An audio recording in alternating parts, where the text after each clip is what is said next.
ਸਵਾਗਤ। ਮੈਂ ਹਰਜਿੰਦਰ ਸਿੰਘ ਰੰਧਾਵਾ, ਤੁਸੀਂ ਦੇਖ ਰਹੇ ਹੋ ਪੰਜਾਬ ਟੈਲੀਵਿਜ਼ਨ ਔਰ ਮੇਰੇ ਨਾਲ ਸੀਨੀਅਰ ਜਰਨਲਿਸਟ ਹਰਜੀਤ ਭਾਸਕਰ ਜੀ ਔਰ ਇੰਦਰਪ੍ਰੀਤ ਜੀ, ਦੋਨਾਂ ਨੂੰ ਜੀ ਆਇਆਂ। ਬਹੁਤ ਬਹੁਤ ਸ਼ੁਕਰੀਆ ਜੀ। ਸਾਰਿਆਂ ਨੂੰ ਸਤਿ ਸ਼੍ਰੀ ਅਕਾਲ। ਪੰਜਾਬ ਸਰਕਾਰ ਨੇ ਕੱਲ ਇੱਕ ਵੱਡੀ ਨਿਯੁਕਤੀ ਕੀਤੀ ਹੈ, ਤਬਦੀਲੀ ਕੀਤੀ ਹੈ। ਵਰਿੰਦਰ ਕੁਮਾਰ ਜਿਹੜੇ ਸਪੈਸ਼ਲ ਡੀਜੀਪੀ ਵਿਜੀਲੈਂਸ ਆ, ਉਹਨਾਂ ਨੂੰ ਇੰਟੈਲੀਜੈਂਸ ਵੀ ਦਿੱਤਾ। ਇਹ ਬਹੁਤ ਛੋਟੀ ਲੱਗਣ ਵਾਲੀ ਫੇਰਬਦਲ ਬਹੁਤ ਭਾਵਪੂਰਤ ਹੈ ਤੇ ਬੜੀ ਅਰਥ ਭਰਪੂਰ ਹੈ। ਵਰਿੰਦਰ ਕੁਮਾਰ ਨੂੰ ਜਾਣਨ ਵਾਲੇ ਜਾਣਦੇ ਨੇ ਕਿ ਉਹ ਬੜੇ ਕਮਿਟਡ ਨੇ ਤੇ ਬੜੇ ਹੰਬਲ ਕਿਸਮ ਦੇ ਇਨਸਾਨ ਨੇ। ਇੱਕ ਅਰਸਾ ਹੋ ਗਿਆ ਉਹਨਾਂ ਨਾਲ ਗੱਲ ਹੋਈ, ਪਰ ਜਿਹੜੇ ਉਹਨਾਂ ਦੇ ਪਿਛਲੇ ਕਾਰਜਕਾਲਾਂ ਦੌਰਾਨ ਉਹਨਾਂ ਬਾਰੇ ਜਾਣਦੇ ਨੇ। ਪੰਜਾਬ ਸਰਕਾਰ ਭ੍ਰਿਸ਼ਟਾਚਾਰ ਖਿਲਾਫ ਆਪਣੀ ਮੁਹਿੰਮ ਨੂੰ ਬੜੇ ਤਰਕਸੰਗਤ ਤਰੀਕੇ ਨਾਲ ਅੱਗੇ ਵਧਾਉਣਾ ਚਾਹੁੰਦੀ ਆ। ਇੱਥੋਂ ਇਹ ਪ੍ਰਭਾਵ ਲਿਆ ਜਾ ਰਿਹਾ ਕਿ ਇੰਟੈਲੀਜੈਂਸ ਔਰ ਵਿਜੀਲੈਂਸ ਦੇ ਇੱਕੋ ਚੀਫ ਦਾ ਮਤਲਬ ਹੈ ਕਿ ਤੁਹਾਡੇ ਕੋਲ ਸਾਰੀਆਂ ਇਨਪੁਟਸ ਇੱਕੋ ਤਾਂ ਹੋਣਗੀਆਂ ਤੇ ਉਹਨਾਂ ਦੇ ਖਿਲਾਫ ਕਾਰਵਾਈ ਕਿਵੇਂ ਅੱਗੇ ਕਰਨੀ ਹੈ, ਇਹ ਬੜਾ ਅਹਿਮ ਹੋਣ ਵਾਲਾ। ਮੈਂ ਬਾਕੀ ਖਬਰਾਂ ਤੋਂ ਪਹਿਲਾਂ ਇੱਕ ਗੱਲ ਜ਼ਰੂਰ ਕਰਨੀ ਚਾਹੂੰਗਾ। ਕੱਲ ਅਸੀਂ ਭ੍ਰਿਸ਼ਟਾਚਾਰ ਦੇ ਖਿਲਾਫ ਇੱਕ ਡਿਬੇਟ, ਇੱਕ ਬਹਿਸ ਦੇ ਵਿੱਚ ਸੀਗੇ ਔਰ ਉਸ ਤੋਂ ਬਾਅਦ ਬਹੁਤ ਸਾਰੇ ਲੋਕਾਂ ਨੇ ਮੈਨੂੰ ਨੌਕ ਕੀਤਾ, ਜਿਨ੍ਹਾਂ ਚੋਂ ਕਾਫੀ ਪ੍ਰਭਾਵਸ਼ਾਲੀ ਵੀ ਸੀਗੇ। ਇੱਕ ਸ਼ਿਕਵਾ, ਇੱਕ ਸਵਾਲ ਲਗਾਤਾਰ ਉੱਠਿਆ ਕਿ ਅਮੂਮਨ ਭ੍ਰਿਸ਼ਟਾਚਾਰ ਦੇ ਨਜ਼ਰੀਏ ਤੋਂ ਹੋਣ ਵਾਲੀਆਂ ਕਾਰਵਾਈਆਂ ਤੁਰੰਤ ਪ੍ਰਭਾਵ ਨਾਲ ਬੜੇ ਰਸੂਖਦਾਰ ਤੇ ਬੜੇ ਅਹਿਮ ਲੋਕਾਂ ਨੂੰ ਛੱਜ 'ਚ ਪਾ ਕੇ ਛੱਟ ਦਿੰਦੀਆਂ ਨੇ। ਉਹਦਾ ਲੌਜੀਕਲ ਐਂਡ, ਉਹਦਾ ਸਿੱਟਾ ਕੀ ਆ, ਉਹ ਤਾਂ ਸਾਲਾਂ ਬਾਅਦ ਜਾ ਕੇ ਨਿਕਲਦਾ ਹੈ, ਲੇਕਿਨ ਤੁਰੰਤ ਬਿਨਾਂ ਕਿਸੇ ਵੱਡੀ ਜਾਂਚ ਤੋਂ ਕਿਸੇ ਦੇ ਨਾਮ ਨਸ਼ਰ ਹੋਣੇ, ਕਿਸੇ ਦੇ ਸਕੈਂਡਲ ਨਸ਼ਰ ਹੋਣੇ, ਇਹ ਉਸ ਵਿਅਕਤੀ ਨੂੰ ਸਾਰੀ ਉਮਰ ਸਫਾਈਆਂ ਦੇਣ ਜੋਗਾ ਕਰ ਦਿੰਦਾ। ਔਰ ਕਈ ਪ੍ਰਤੀਸ਼ਤ ਇਹਦੇ ਵਿੱਚ ਇਹੋ ਜਿਹੇ ਨੇ ਜਿਨ੍ਹਾਂ ਦੇ ਕੇਸਾਂ 'ਚੋਂ ਬਾਅਦ 'ਚ ਕੁਝ ਨਹੀਂ ਨਿਕਲਦਾ। ਇਹਨਾਂ ਮਾਮਲਿਆਂ ਦੇ ਵਿੱਚ ਬਲੈਕਮੇਲਿੰਗ ਵੀ ਬਹੁਤ ਹੁੰਦੀ ਆ। ਇਹ ਜਰਨਲਿਜ਼ਮ ਦੇ ਨਜ਼ਰੀਏ ਤੇ ਵੀ ਹੁੰਦੀ ਆ ਔਰ ਇਹ ਅਫਸਰਸ਼ਾਹੀ ਦੇ ਨਜ਼ਰੀਏ ਤੇ ਵੀ, ਪੋਲੀਟੀਕਲ ਲੋਕਾਂ ਦੇ ਵਿੱਚ ਵੀ ਚੱਲਦੀ ਰਹਿੰਦੀ ਆ। ਕੁਝ ਇੱਕ ਕੇਸ ਇਹੋ ਜਿਹੇ ਆ ਜਿਹੜੇ ਮੈਂ ਵਿਅਕਤੀਗਤ ਤੌਰ ਤੇ ਜ਼ਰੂਰ ਭੇਜਣਾ ਚਾਹੂੰਗਾ ਗਵਰਨਮੈਂਟ ਨੂੰ, ਜਿਹੜੇ ਮੇਰੇ ਧਿਆਨ 'ਚ ਵੀ ਆਏ ਕਿ ਤੁਸੀਂ ਵਿਦੇਸ਼ੀ ਤਰਜ਼ ਤੇ, ਕਿਉਂਕਿ ਜਦੋਂ ਤੁਹਾਡੇ ਕੋਲ ਕਿਸੇ ਖਿਲਾਫ ਕੰਪਲੇਂਟ ਆਉਂਦੀ ਹੈ, ਤੁਹਾਡਾ ਐਡਾ ਇੰਟੈਲੀਜੈਂਸ ਦਾ ਤੰਤਰ ਵੱਡਾ ਹੈ, ਤੁਸੀਂ ਮੁੱਢਲੇ ਤੌਰ ਤੇ ਉਹਦੇ ਬਾਰੇ ਰਿਪੋਰਟਸ, ਉਹਦੇ ਸ਼ਿਕਾਇਤ ਦੀਆਂ ਜਿਹੜੀਆਂ ਬਰੀਕੀਆਂ ਨੇ, ਉਹ ਕਾਫੀ ਚੀਜ਼ਾਂ ਇਕੱਤਰ ਕਰ ਲੈਂਦੇ ਹੋਵੋਗੇ। ਲੇਕਿਨ ਜਦੋਂ ਇਹ ਮਾਮਲੇ ਬਹੁਤ ਹਾਈ ਪ੍ਰੋਫਾਈਲ ਹੋ ਜਾਂਦੇ ਆ, ਵਿਅਕਤੀਆਂ ਦੀ ਮਿੱਟੀ ਪੁੱਟੀ ਜਾਂਦੀ ਆ ਪੂਰੀ ਤਰ੍ਹਾਂ, ਫਿਰ ਉਹਨੂੰ ਜਸਟੀਫਾਈ ਕਰਨਾ ਜ਼ਿੰਦਗੀ ਦੇ ਵਿੱਚ ਨਾ ਤਾਂ ਬੜੇ ਔਖੇ ਬਣਦੇ। ਇਹ ਸਵਾਲ ਕੱਲ ਮੇਰੇ ਕੋਲ ਲਗਾਤਾਰ ਉਠਾਇਆ ਗਿਆ। ਵਰਿੰਦਰ ਕੁਮਾਰ ਦੇ ਧਿਆਨ 'ਚ ਇਹ ਗੱਲ ਜ਼ਰੂਰ ਲਿਆਉਣੀ ਚਾਹਾਂਗੇ ਕਿ ਜਦੋਂ ਵੀ ਕਿਸੇ ਕੇਸ ਨੂੰ ਹੱਥ ਪਾਇਆ ਜਾਂਦਾ ਕਿ ਉਹਦੀ ਬੁਨਿਆਦ ਵਿੱਚ ਪਏ ਪਹਿਲੇ ਤੱਥ ਤਸਦੀਕ ਕਰ ਲਏ ਜਾਂਦੇ ਆ, ਇੰਟੈਲੀਜੈਂਸ ਦੀਆਂ ਰਿਪੋਰਟਸ ਨੂੰ ਦੇਖ ਲਿਆ ਜਾਂਦਾ। ਇਹ ਸਵਾਲ ਕਾਫੀ ਪ੍ਰਮੁਖਤਾ ਨਾਲ ਉੱਠ ਰਿਹਾ। ਮੈਂ ਅੱਗੇ ਵਧੂੰਗਾ। ਅੱਜ ਸਾਡੇ ਕੋਲ ਜਿਹੜੇ ਮਾਮਲੇ ਨੇ ਉਹ ਵੀ ਕਰਪਸ਼ਨ ਨਾਲ ਜੁੜੇ ਨੇ। ਵਜ਼ੀਫੇ, ਖਾਸ ਤੌਰ ਤੇ ਸ਼ਡਿਊਲ ਕਾਸਟ ਵਿਦਿਆਰਥੀਆਂ ਨਾਲ ਸੰਬੰਧਿਤ ਵਜ਼ੀਫੇ। ਸਾਧੂ ਸਿੰਘ ਧਰਮਸੋਤ ਇੱਕ ਐਸਾ ਨਾਂ ਜਿਹਦੇ ਮੰਤਰੀ ਹੁੰਦਿਆਂ ਇਹ ਮਾਮਲਾ ਉੱਠਿਆ ਸੀਗਾ ਔਰ ਕਿਰਪਾ ਸ਼ੰਕਰ ਸਰੋਜ ਜਿਹੜੇ ਐਡੀਸ਼ਨਲ ਚੀਫ ਸੈਕਟਰੀ ਸੀ, ਉਹਨਾਂ ਨੇ ਉਠਾਇਆ ਸੀ। ਔਰ ਬਹੁਤ ਸਾਰੇ ਕਾਲਜ, ਯੂਨੀਵਰਸਿਟੀਜ਼ ਵੱਲੋਂ ਇਸ ਤਰ੍ਹਾਂ ਦੇ ਬੱਚਿਆਂ ਨੂੰ ਵਜ਼ੀਫੇ, ਜਿਹੜੇ ਇੱਕ ਤੋਂ ਵੱਧ ਥਾਈਂ ਅਨਰੋਲ ਕੀਤੇ ਗਏ, ਇੱਕ ਹੀ ਬੱਚੇ ਦਾ 3-3 ਥਾਵਾਂ ਤੇ ਨਾਮ ਬੋਲਦਾ ਰਿਹਾ ਔਰ 3-3 ਥਾਵਾਂ ਤੇ 3-3 ਇੰਸਟੀਟਿਊਸ਼ਨਸ ਨੂੰ ਪੈਸੇ ਮਿਲ ਗਏ ਵਜ਼ੀਫਿਆਂ ਦੇ। ਇਹਦੇ ਵਿੱਚ ਜਾਂਚ ਦੇ ਨਾਂ ਤੇ ਹੁਣ ਅਸੀਂ CBI ਵੱਲ ਨੂੰ ਤਾਂ ਵੱਧ ਰਹੇ ਹਾਂ, ਪਰ ਜਿਨ੍ਹਾਂ ਲੋਕਾਂ ਨੂੰ ਇਹ ਫਾਇਦਾ ਹੋਇਆ, ਜਿਹੜੇ ਕਾਲਜਸ ਨੂੰ, ਯੂਨੀਵਰਸਿਟੀਜ਼ ਨੂੰ, ਉਹ ਕੱਲ ਵੀ ਪ੍ਰਭਾਵੀ ਸੀ, ਉਹ ਅੱਜ ਵੀ ਨੇ। ਕੋਈ ਕਿਸੇ ਵੱਡੀ ਧਾਰਾ 'ਚ ਬਹਿੰਦਾ ਹੈ, ਕੋਈ ਕਿਸੇ ਵੱਡੀ ਧਾਰਾ 'ਚ ਬਹਿੰਦਾ, ਕੋਈ ਕਿਸੇ ਸੱਤਾ ਤੇ ਕਿਸੇ ਧਰੁਵ ਨਾਲ ਜੁੜਿਆ ਤੇ ਕੋਈ ਕਿਸੇ ਨਾਲ ਜੁੜਿਆ, ਕੋਈ ਇਹਨਾਂ ਨਾਲ ਜੁੜਿਆ, ਕੋਈ ਉਤਲਿਆਂ ਨਾਲ ਜੁੜਿਆ। ਹੁਣ ਵੇਖਣ ਵਾਲੀ ਗੱਲ ਆ ਕਿ ਤੁਸੀਂ CBI ਨੂੰ ਦੇ ਦਿਓ, ਭਾਵੇਂ ਤੁਸੀਂ ਅਸਮਾਨ ਤੇ ਕੇਸ ਦੇ ਦਿਓ, ਪਰ ਜਿੱਥੇ ਹੇਰਾਫੇਰੀਆਂ ਹੋਈਆਂ ਉੱਥੇ ਤੱਕ ਜਾਓਗੇ ਕਿਵੇਂ? ਇਹ ਸਾਬਕਾ ਮੁੱਖ ਮੰਤਰੀ ਚਰਨਜੀਤ ਸਿੰਘ ਚੰਨੀ ਨੂੰ ਵੀ ਇੱਕ ਵਾਰੀ ਫਿਰ ਸੱਦਿਆ ਗਿਆ। ਅਸੀਂ ਅੱਗੇ ਵਧਦੇ ਹਾਂ। Mansukh Mandaviya, union health minister, ਉਹ ਕੱਲ ਪਟਿਆਲੇ 'ਚ ਸੀਗੇ। ਉਹ ਕਹਿੰਦੇ ਵੀ ਅਸੀਂ ਤਾਂ ਤੁਹਾਡੇ ਕੋਈ ਫੰਡ ਨਹੀਂ ਰੋਕੇ, ਆ ਤੁਸੀਂ ਦਮ ਜਿਹਾ ਛੱਡ ਗਏ। ਵੈਸੇ ਦਿਲਚਸਪ ਇਹ ਆ ਕਿ ਉਹ BJP ਦੇ ਵੱਡੇ ਆਗੂ ਨੇ ਤੇ ਕੈਪਟਨ ਅਮਰਿੰਦਰ ਸਿੰਘ ਵੀ BJP ਦੇ ਵੱਡੇ ਆਗੂ ਨੇ। ਦੋਨੇ ਇੱਕੋ ਮੰਚ ਤੇ ਨਹੀਂ ਸੀ ਕੱਲ ਪਟਿਆਲੇ 'ਚ ਵੀ ਸਿਆਸਤ ਚੱਲਦੀ ਰਹੀ। ਥੋੜਾ ਜਿਹਾ ਅੱਗੇ ਚੱਲਦੇ ਆ ਤੇ ਅੱਜ ਮਾਨਸੇ ਦੇ ਵਿੱਚ ਮੁੱਖ ਮੰਤਰੀ ਹੋਣਗੇ ਕੈਬਨਿਟ ਦੇ ਨਾਲ, ਸਰਕਾਰ ਤੁਹਾਡੇ ਦੁਆਰ ਪ੍ਰੋਗਰਾਮ ਤਹਿਤ। ਹੁਣ ਕੈਬਨਿਟ ਦੇ ਏਜੰਡੇ ਨੂੰ ਇਸ ਵਾਰੀ ਕਾਫੀ ਲੁਕਾ ਕੇ ਰੱਖਿਆ ਗਿਆ, ਛੁਪਾ ਕੇ ਰੱਖਿਆ ਗਿਆ। ਆਖਰ ਦੇ ਵਿੱਚ ਚੱਲਦੇ ਆ ਭਾਰਤੀ ਜਨਤਾ ਪਾਰਟੀ ਦੀ ਪੋਲਿਟਿਕਸ ਦੇ ਉੱਤੇ, ਜਿਹੜੀ ਕਈ ਪੱਧਰਾਂ ਦੇ ਉੱਤੇ ਅੱਗੇ ਵਧ ਰਹੀ ਆ। ਬਹੁਤ ਦਿਲਚਸਪੀਆਂ ਨੇ ਉਹਦੇ ਵਿੱਚ, ਮੈਂ ਜ਼ਿਆਦਾ ਡਿਟੇਲ 'ਚ ਪਿਆ ਤੇ ਮੇਰਾ ਰੋਲ ਲੰਬਾ ਹੋ ਜਾਊਗਾ। ਸਭ ਤੋਂ ਪਹਿਲਾਂ ਇੰਦਰਪ੍ਰੀਤ ਜੀ, ਮੈਂ ਤੁਹਾਡੇ ਵੱਲ ਆਉਣਾ। ਤੁਸੀਂ ਇਸ ਕੇਸ ਨੂੰ ਬਹੁਤ ਬਰੀਕੀ ਨਾਲ ਦੇਖਿਆ ਨੇੜਿਓਂ। ਜਿਹੜਾ ਕੇਸ CBI ਨੂੰ ਦਿੱਤੇ ਜਾਣ ਦੀ ਗੱਲ ਹੋ ਰਹੀ ਆ, ਵੈਸੇ ਤਾਂ ਫੈਡਰਲ ਸਟਰਕਚਰ ਦੇ ਵਿੱਚ ਰਾਜਾਂ ਕੋਲੇ ਇੱਕ ਕੂਵਤ ਹੁੰਦੀ ਆ ਕਿ ਉਹ ਇਸ ਤਰ੍ਹਾਂ ਦੀਆਂ ਜਾਂਚਾਂ ਕਰ ਸਕੇ। ਸੀਬੀਆਈ ਨੂੰ 10 ਰਾਜਾਂ ਨੇ ਨੋ ਕੀਤੀ ਹੋਈ ਆ, ਉਹਦੀ ਐਂਟਰੀ ਬੈਨ ਕੀਤੀ ਆ, ਜਿਹਦੇ ਵਿੱਚ ਪੰਜਾਬ ਵੀ ਆਉਂਦਾ। ਹੁਣ ਜਦੋਂ ਅਸੀਂ ਵਜੀਫੇ ਐਸਸੀ ਵਜੀਫਿਆਂ ਵਾਲਾ ਮਾਮਲਾ ਦੇਖ ਰਹੇ ਹਾਂ, ਇਹਦੀ ਸੀਬੀਆਈ ਜਾਂਚ ਜਾਂ ਬਾਕੀ ਮਾਮਲਿਆਂ ਨੂੰ ਜੜ ਤੋਂ ਕਿੱਦਾਂ ਫੜੀਏ, ਇਹਦੇ ਬਾਰੇ ਥੋੜੀ ਜਿਹੀ ਮੁੱਢਲੀ ਜਾਣਕਾਰੀ ਦੇ ਦਿਓ ਤਾਂ ਕਿ ਅੱਗੇ ਵੱਧ ਸਕੀਏ। ਰੰਧਾਵਾ ਸਾਹਿਬ, ਇਹ ਜਿਹੜਾ ਕੇਸ ਹੈ ਐਸਸੀ ਕਮਿਸ਼ਨ ਐਸਸੀ ਸਕਾਲਰਸ਼ਿਪ ਦਾ, ਇਹ ਬਹੁਤ ਪੁਰਾਣਾ ਕੇਸ ਹੈ। ਇਹ ਅਕਾਲੀ ਭਾਜਪਾ ਦੇ ਸਰਕਾਰ ਦੇ ਟਾਈਮ 'ਚ ਪਹਿਲੀ ਵਾਰ ਆਇਆ ਸੀਗਾ। ਜਿਹੜੀ ਪਹਿਲਾਂ ਆਪਾਂ ਗੱਲ ਕਰ ਲੈਂਦੇ ਹਾਂ ਸੀਬੀਆਈ ਨੂੰ ਦੇਣ ਦੀ, ਕਿਉਂਕਿ ਫਿਰ ਆਪਾਂ ਉਸ ਤੋਂ ਬਾਅਦ ਅੱਗੇ ਵਧੀਏ ਕਿ ਕੇਸ ਕੀ ਹੈ। ਸੀਬੀਆਈ ਨੂੰ ਨੋ ਡਾਊਟ ਕਿ ਦੇਖੋ 9 ਰਾਜਾਂ ਨੇ ਮਨਾ ਕੀਤਾ ਹੋਇਆ, 9 ਦੇ ਤਕਰੀਬਨ 10 ਰਾਜਾਂ ਨੇ ਕਿ ਅਸੀਂ ਸੀਬੀਆਈ ਨੂੰ ਐਂਟਰੈਂਸ ਨਹੀਂ ਦੇਣੀ ਜਾਂ ਸਾਡੀ ਇਜਾਜ਼ਤ ਤੋਂ ਬਿਨਾਂ ਉਹ ਐਂਟਰੀ ਨਹੀਂ ਕਰ ਸਕਦੇ, ਸਾਡੀ ਇਜਾਜ਼ਤ ਲਓ ਪਹਿਲਾਂ। ਇਹ ਕੱਲ ਵੀ ਸਵਾਲ ਉੱਠਿਆ ਸੀ ਤਾਂ ਕਿਹਾ ਗਿਆ ਇਹ ਕਿ ਇਹ ਟੋਟਲ ਫੰਡ ਜਿਹੜੇ ਹੈਗੇ ਆ ਉਹ 100% ਗਵਰਨਮੈਂਟ ਆਫ ਇੰਡੀਆ ਦੇ ਨੇ, ਇਸ ਕਰਕੇ ਸੀਬੀਆਈ ਜਾਂਚ ਕਰ ਸਕਦੀ ਹੈ। ਉਹਨਾਂ ਨੇ ਹਰਿਆਣਾ ਦੇ ਵਿੱਚ ਤੇ ਹਿਮਾਚਲ ਦੇ ਵਿੱਚ ਪਹਿਲਾਂ ਇਸੇ ਸਕਾਲਰਸ਼ਿਪ ਨੂੰ ਲੈ ਕੇ ਉੱਥੇ ਵੀ ਇਸੇ ਕਿਸਮ ਦੇ ਘੁਟਾਲੇ ਹੋਏ ਨੇ, ਉੱਥੇ ਵੀ ਜਾਂਚ ਕੀਤੀ ਹੈਗੀ ਹੈ। ਸੋ ਇਹ ਇੱਕ ਪਾਰਟ ਹੈਗਾ ਕਿ ਕੀ ਗਵਰਨਮੈਂਟ ਇਸ ਦੇ ਉੱਤੇ ਅੱਗੇ ਵੱਧਦੀ ਹੈ ਕਿ ਨਹੀਂ, ਸੀਬੀਆਈ ਨੂੰ ਜਾਂਚ ਦੇਣ ਦੀ ਗੱਲ ਦੇ ਉੱਤੇ ਸਹਿਮਤੀ ਦਿੰਦੀ ਹੈ ਕਿ ਨਹੀਂ, ਕਿਉਂਕਿ ਇਸ ਗਵਰਨਮੈਂਟ ਦਾ ਵੀ ਇਸ ਗੱਲ ਨਾਲ ਕੋਈ ਲਾਗਾ ਦੇਗਾ ਹੈ ਨਹੀਂ, ਉਹਨਾਂ ਦੇ ਕੋਈ ਬੈਗੇਜ ਤਾਂ ਹੈ ਨਹੀਂ ਕਿ ਉਹਨਾਂ ਦੇ ਬੰਦੇ ਨੇ, ਤਾਂ ਇਸ ਕਰਕੇ ਸ਼ਾਇਦ ਉਹ ਰੋੜੇ ਅਟਕਾ ਰਹੇ, ਇਦਾਂ ਦਾ ਤਾਂ ਕੋਈ ਹੈ ਨਹੀਂ ਹੈ। ਕਾਂਗਰਸ ਤੇ ਅਕਾਲੀ ਦਲ ਦੇ ਬੰਦੇ ਨੇ, ਉਹਨਾਂ ਦਾ ਹੀ ਆਊਗਾ ਰੋਲ ਜੇ ਆਇਆ ਤਾਂ।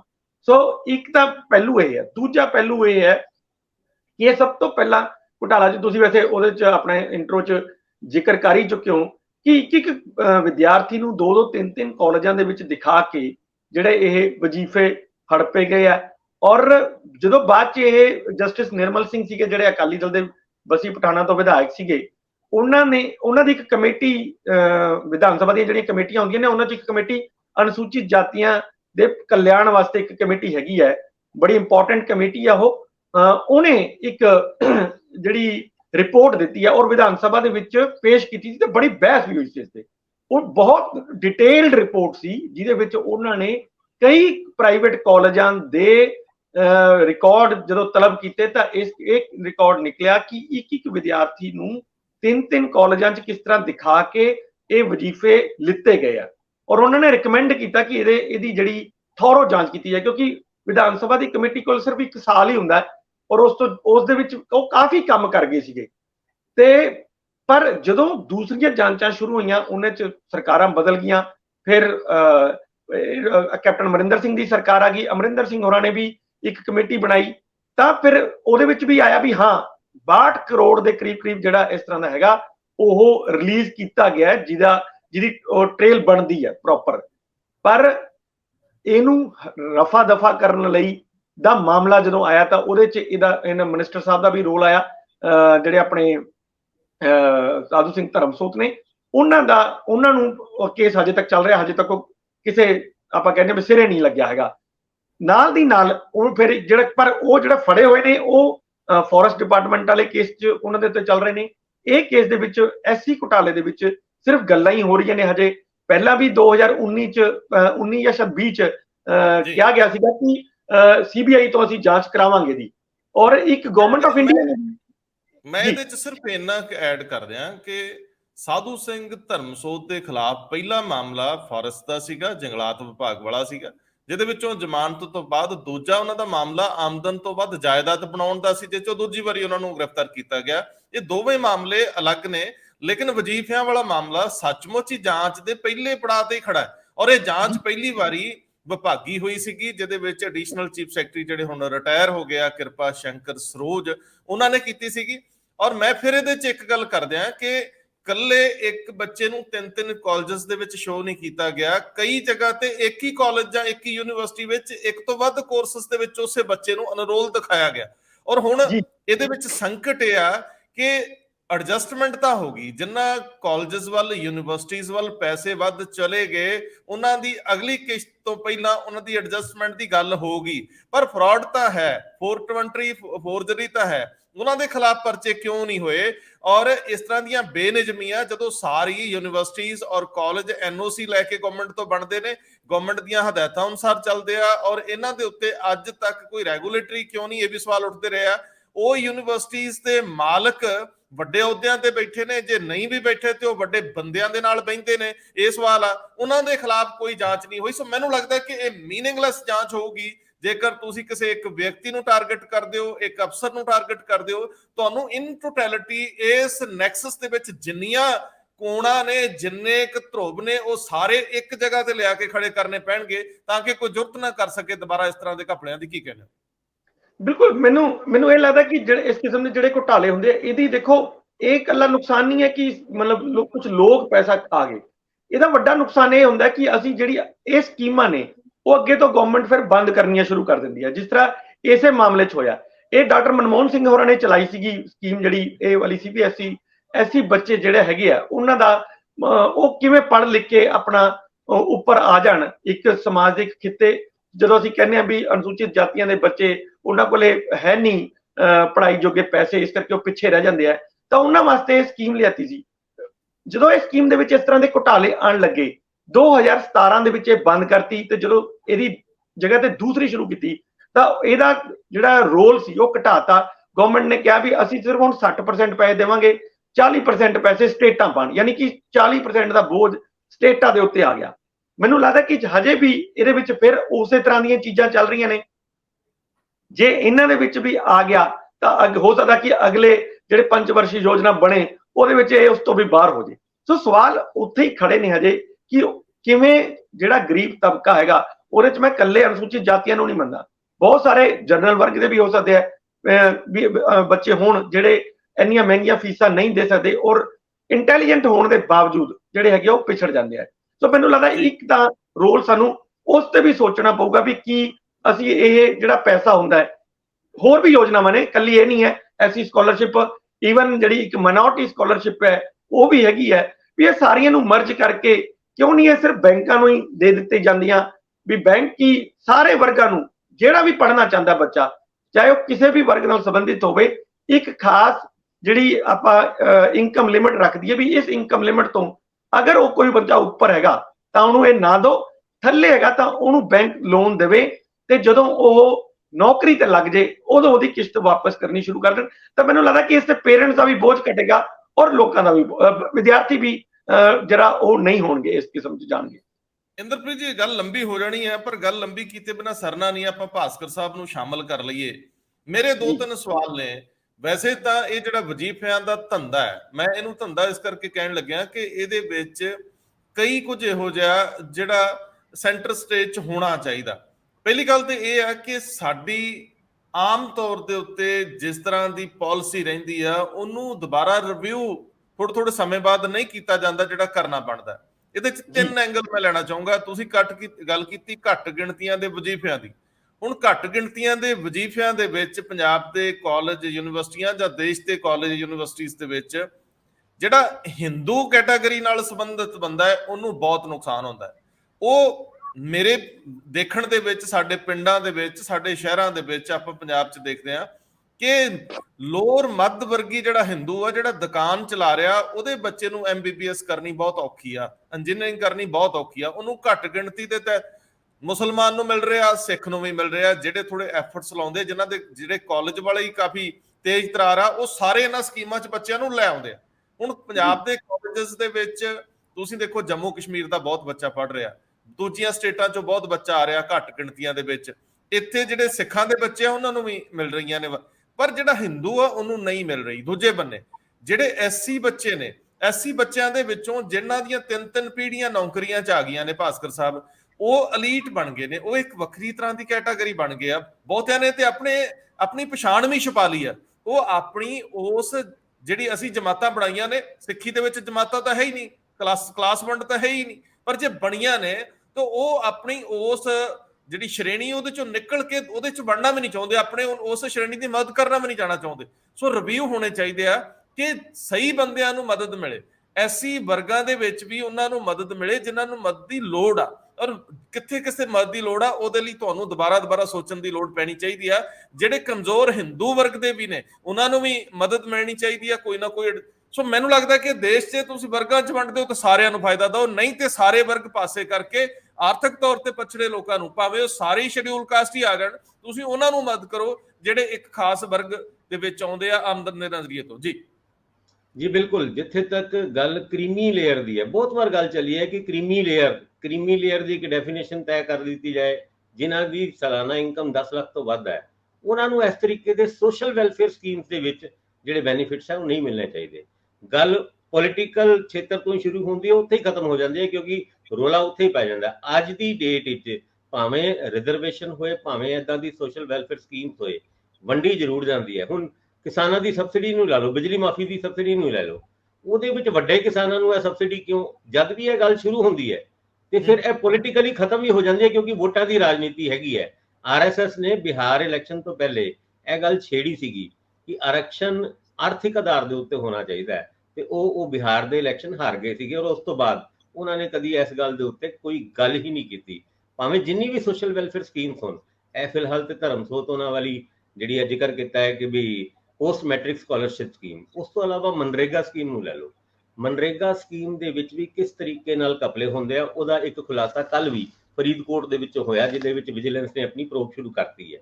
ਵਿਜੀਲੈਂਸ ਨੇ ਪਾਇਆ ਕਿ ਉਹਦੇ ਵਿੱਚ ਮਨਰੇਗਾ ਦੇ ਵਿੱਚ 2019 ਤੋਂ 20 ਦੇ ਵਿੱਚ ਟੈਣਾ ਪਿੰਡ ਹੈਗਾ, ਉੱਥੇ ਇੱਕ ਟੈਣੇ ਪਿੰਡ ਦੇ ਵਿੱਚ ਬਹੁਤ ਸਾਰੇ ਉਦਾਂ ਦੇ ਲੋਕਾਂ ਨੂੰ ਵੀ ਮਨਰੇਗਾ ਦੇ ਵਿੱਚ ਐਨਰੋਲ ਕਰਕੇ ਪੈਸੇ ਦਿੱਤੇ ਗਏ, ਕਥਿਤ ਤੌਰ ਤੇ ਪੈਸੇ ਦਿੱਤੇ ਗਏ, ਜਿਹੜੇ ਹੁਣ ਇਸ ਧਰਤੀ ਤੇ ਹੈ ਹੀ ਨਹੀਂ। ਉਸ ਤੋਂ ਇਲਾਵਾ ਜਿਹੜੇ ਪਿੰਡ ਦੇ ਵਿੱਚ ਕੰਮ ਕਰਾਏ ਗਏ ਉਹ ਪ੍ਰਾਈਵੇਟ ਲੈਂਡ ਤੇ ਕਰਾਏ ਗਏ, ਔਰ ਉਹਦਾ ਠੇਕਾ ਵੀ ਕਿਸੇ ਹੋਰ ਨੇ ਦਿੱਤਾ, ਪੇਮੈਂਟ ਦਿਖਾਈ ਗਈ ਮਨਰੇਗਾ ਦੇ ਵਿੱਚ, ਔਰ 43.34 ਲੱਖ ਰੁਪਏ ਰਿਕਵਰੀ ਬਣਦੀ ਸੀਗੀ ਉਸ ਪਿੰਡ ਦੇ ਵਿੱਚੋਂ, ਜਿਹੜੀ ਮਨਰੇਗਾ ਦੇ ਵਿੱਚ ਹੋਣੀ ਸੀਗੀ, ਜਿਹਦੇ ਵਿੱਚੋਂ ਹਜੇ ਤੱਕ ਸਿਰਫ 13 ਲੱਖ ਰੁਪਏ ਰਿਕਵਰ ਹੋ ਚੁੱਕੇ ਨੇ। ਵਿਜੀਲੈਂਸ ਨੇ ਜਾਂਚ ਸ਼ੁਰੂ ਕੀਤੀ ਹੈ, ਪਰ ਪੈਂਦੇ ਸੱਟੇ ਸੋਸ਼ਲ ਵੈਲਫੇਅਰ ਸਕੀਮਸ ਦਾ ਕਿਸ ਤਰੀਕੇ ਨਾਲ ਦੁਰਉਪਯੋਗ ਹੁੰਦਾ ਹੈ ਉਹ ਦੇਖਣ ਨੂੰ ਮਿਲਦਾ। ਕਿਹੜੀ ਇਦਾਂ ਦੀ ਸਕੀਮ ਹੈ ਜਿਹੜੀ ਸੋਸ਼ਲ ਵੈਲਫੇਅਰ ਸਕੀਮਸ ਦੇ ਨਾਲ ਤੇ ਸ਼ੁਰੂ ਜ਼ਰੂਰ ਹੁੰਦੀ ਹੈ? ਪੋਸਟ ਮੈਟ੍ਰਿਕ ਸਕਾਲਰਸ਼ਿਪ ਸਕੀਮ ਦੇ ਵਿੱਚ ਗਰੀਬ ਬੱਚਿਆਂ ਨੂੰ, ਐਸਸੀ ਬੱਚਿਆਂ ਨੂੰ ਪੈਸੇ, ਉਹਨਾਂ ਦੀ ਫੀਸ ਦੇਣੀ ਚਾਹੀਦੀ ਹੈ। ਤੁਸੀਂ ਇਹ ਸੁਣਿਆ ਹੋਇਆ ਘੋਸਟ ਕਾਲਜਸ ਦੇ ਵਿੱਚ ਧਰਮਸੋਤ ਉਹਨਾਂ ਦੇ ਟਾਈਮ ਤੇ ਕਰੀਬ 60 ਕਰੋੜ ਤੋਂ ਵੱਧ ਇਦਾਂ ਦੇ ਕਾਲਜਸ ਨੂੰ ਪੈਸਾ ਦੇ ਦਿੱਤਾ ਗਿਆ ਸੀ, ਜਿਹੜੇ ਕਾਲਜਸ ਧਰਤੀ ਤੇ ਐਗਜ਼ਿਸਟ ਹੀ ਨਹੀਂ ਕਰਦੇ। ਜਿਨ੍ਹਾਂ ਨੂੰ ਵੱਧ ਪੈਸਾ ਚਲਾ ਗਿਆ ਸੀ ਉਹਨਾਂ ਤੋਂ ਰਿਕਵਰ ਹੋ ਸਕਦਾ ਹੈ, ਜਿਹੜੇ ਕਾਲਜ ਹੈ ਹੀ ਨਹੀਂ ਔਰ ਉਹਨਾਂ ਦੇ ਖਾਤੇ ਦੇ ਵਿੱਚ ਪੈਸਾ ਚਲਾ ਗਿਆ ਤਾਂ ਉਹ ਕਿੱਥੋਂ ਰਿਕਵਰ ਕਰੋਗੇ? ਇਹ ਇੱਕ ਬਹੁਤ ਵੱਡੀ ਸਮੱਸਿਆ ਹੈ।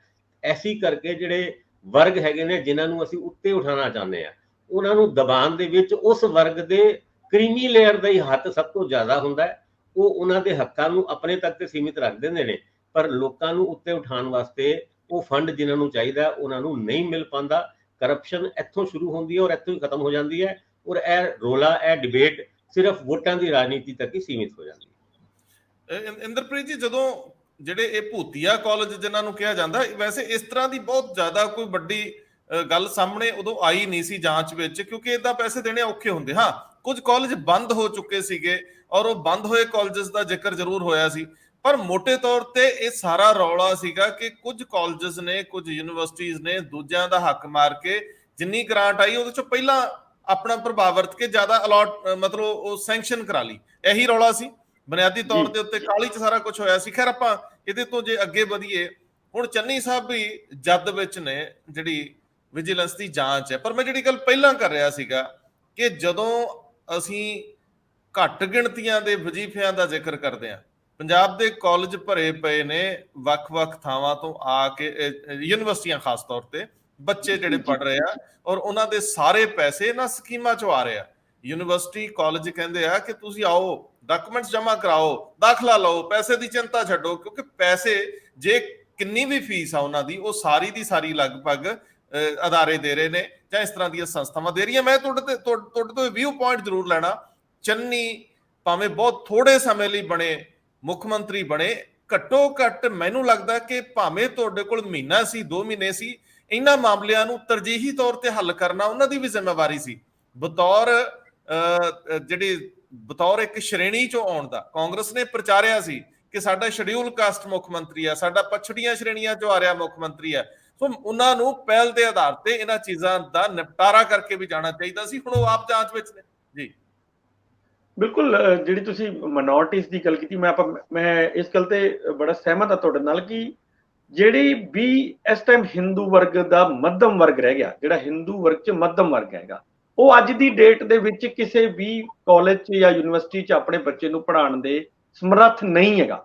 ਇਸ ਕਰਕੇ ਜਾਂ ਤਾਂ ਉਹਦਾ ਬੱਚਾ ਮਤਲਬ ਡ੍ਰੌਪ ਆਊਟ ਹੋ ਜਾਏਗਾ ਔਰ ਕੋਈ ਹੋਰ ਕੰਮ ਧੰਦੇ, ਨੌਕਰੀਆਂ ਲੱਭੇਗਾ ਛੋਟੀਆਂ ਮੋਟੀਆਂ, ਤੇ ਜਾਂ ਫਿਰ ਮਤਲਬ ਉਹ ਕੋਈ ਹੋਰ ਇਸ ਤਰ੍ਹਾਂ ਦੇ ਹੀਲੇ ਵਸੀਲੇ ਲੱਭੇਗਾ ਕਿ ਆਪਣੇ ਮਾਂ-ਬਾਪ ਨੂੰ ਹੀ ਬਹੁਤ ਕਰਜ਼ਾਈ ਕਰ ਦੇਗਾ। ਤਾਂ ਇਹ ਚੀਜ਼ਾਂ ਦੇਖਣ ਨੂੰ ਮਿਲ ਰਹੀਆਂ। ਤੁਸੀਂ ਮਿਨੋਰਟੀ ਕਮਿਸ਼ਨ ਦੀ ਗੱਲ ਕੀਤੀ, 3-4 ਦਿਨ ਪਹਿਲਾਂ ਮੇਰੇ ਇੱਕ ਡਾਇਰੈਕਟਰ ਸਾਹਿਬ ਨਾਲ ਗੱਲ ਹੋਈ, ਉਹ ਕਿਸੇ ਗਰੁੱਪ ਆਫ ਕਾਲਜ ਦੇ ਡਾਇਰੈਕਟਰ ਹੈ। ਉਹਨਾਂ ਨੇ ਮੈਨੂੰ ਦੱਸਿਆ ਕਿ ਇਸ ਟਾਈਮ 32 ਤੋਂ 35% ਜਿਹੜੇ ਕਸ਼ਮੀਰੀ ਮਤਲਬ ਉਹ ਸਟੂਡੈਂਟ ਹੈਗੇ ਆ ਉਹ ਪੰਜਾਬ ਦੇ ਵੱਖ-ਵੱਖ ਕਾਲਜਾਂ 'ਚ ਪੜ੍ਹ ਰਹੇ ਆ, ਹੋਰ ਵੀ ਕੰਟਰੀਆਂ ਦੇ ਵਿੱਚ ਪੜ੍ਹ ਰਹੇ ਆ, ਲੇਕਿਨ ਸਭ ਤੋਂ ਜ਼ਿਆਦਾ ਤਾਦਾਦ ਅਗਰ ਤੁਸੀਂ ਕਹੋ ਤਾਂ ਉਹ ਇਸ ਟਾਈਮ ਕਸ਼ਮੀਰੀ ਉਹਨਾਂ ਦੀ ਹੈ। ਉਹ ਕਹਿੰਦੇ ਸਾਨੂੰ ਸਭ ਤੋਂ ਸੌਖਾ ਉਹਨਾਂ ਨੂੰ ਦਾਖਲਾ ਦੇਣਾ, ਕਿਉਂਕਿ ਉਹਨਾਂ ਦਾ ਇੱਕ ਪੈਸਾ ਜਿਹੜਾ ਹੈਗਾ ਉਹ ਗਵਰਨਮੈਂਟ ਆਫ ਇੰਡੀਆ ਤੋਂ ਹੁੰਦਾ।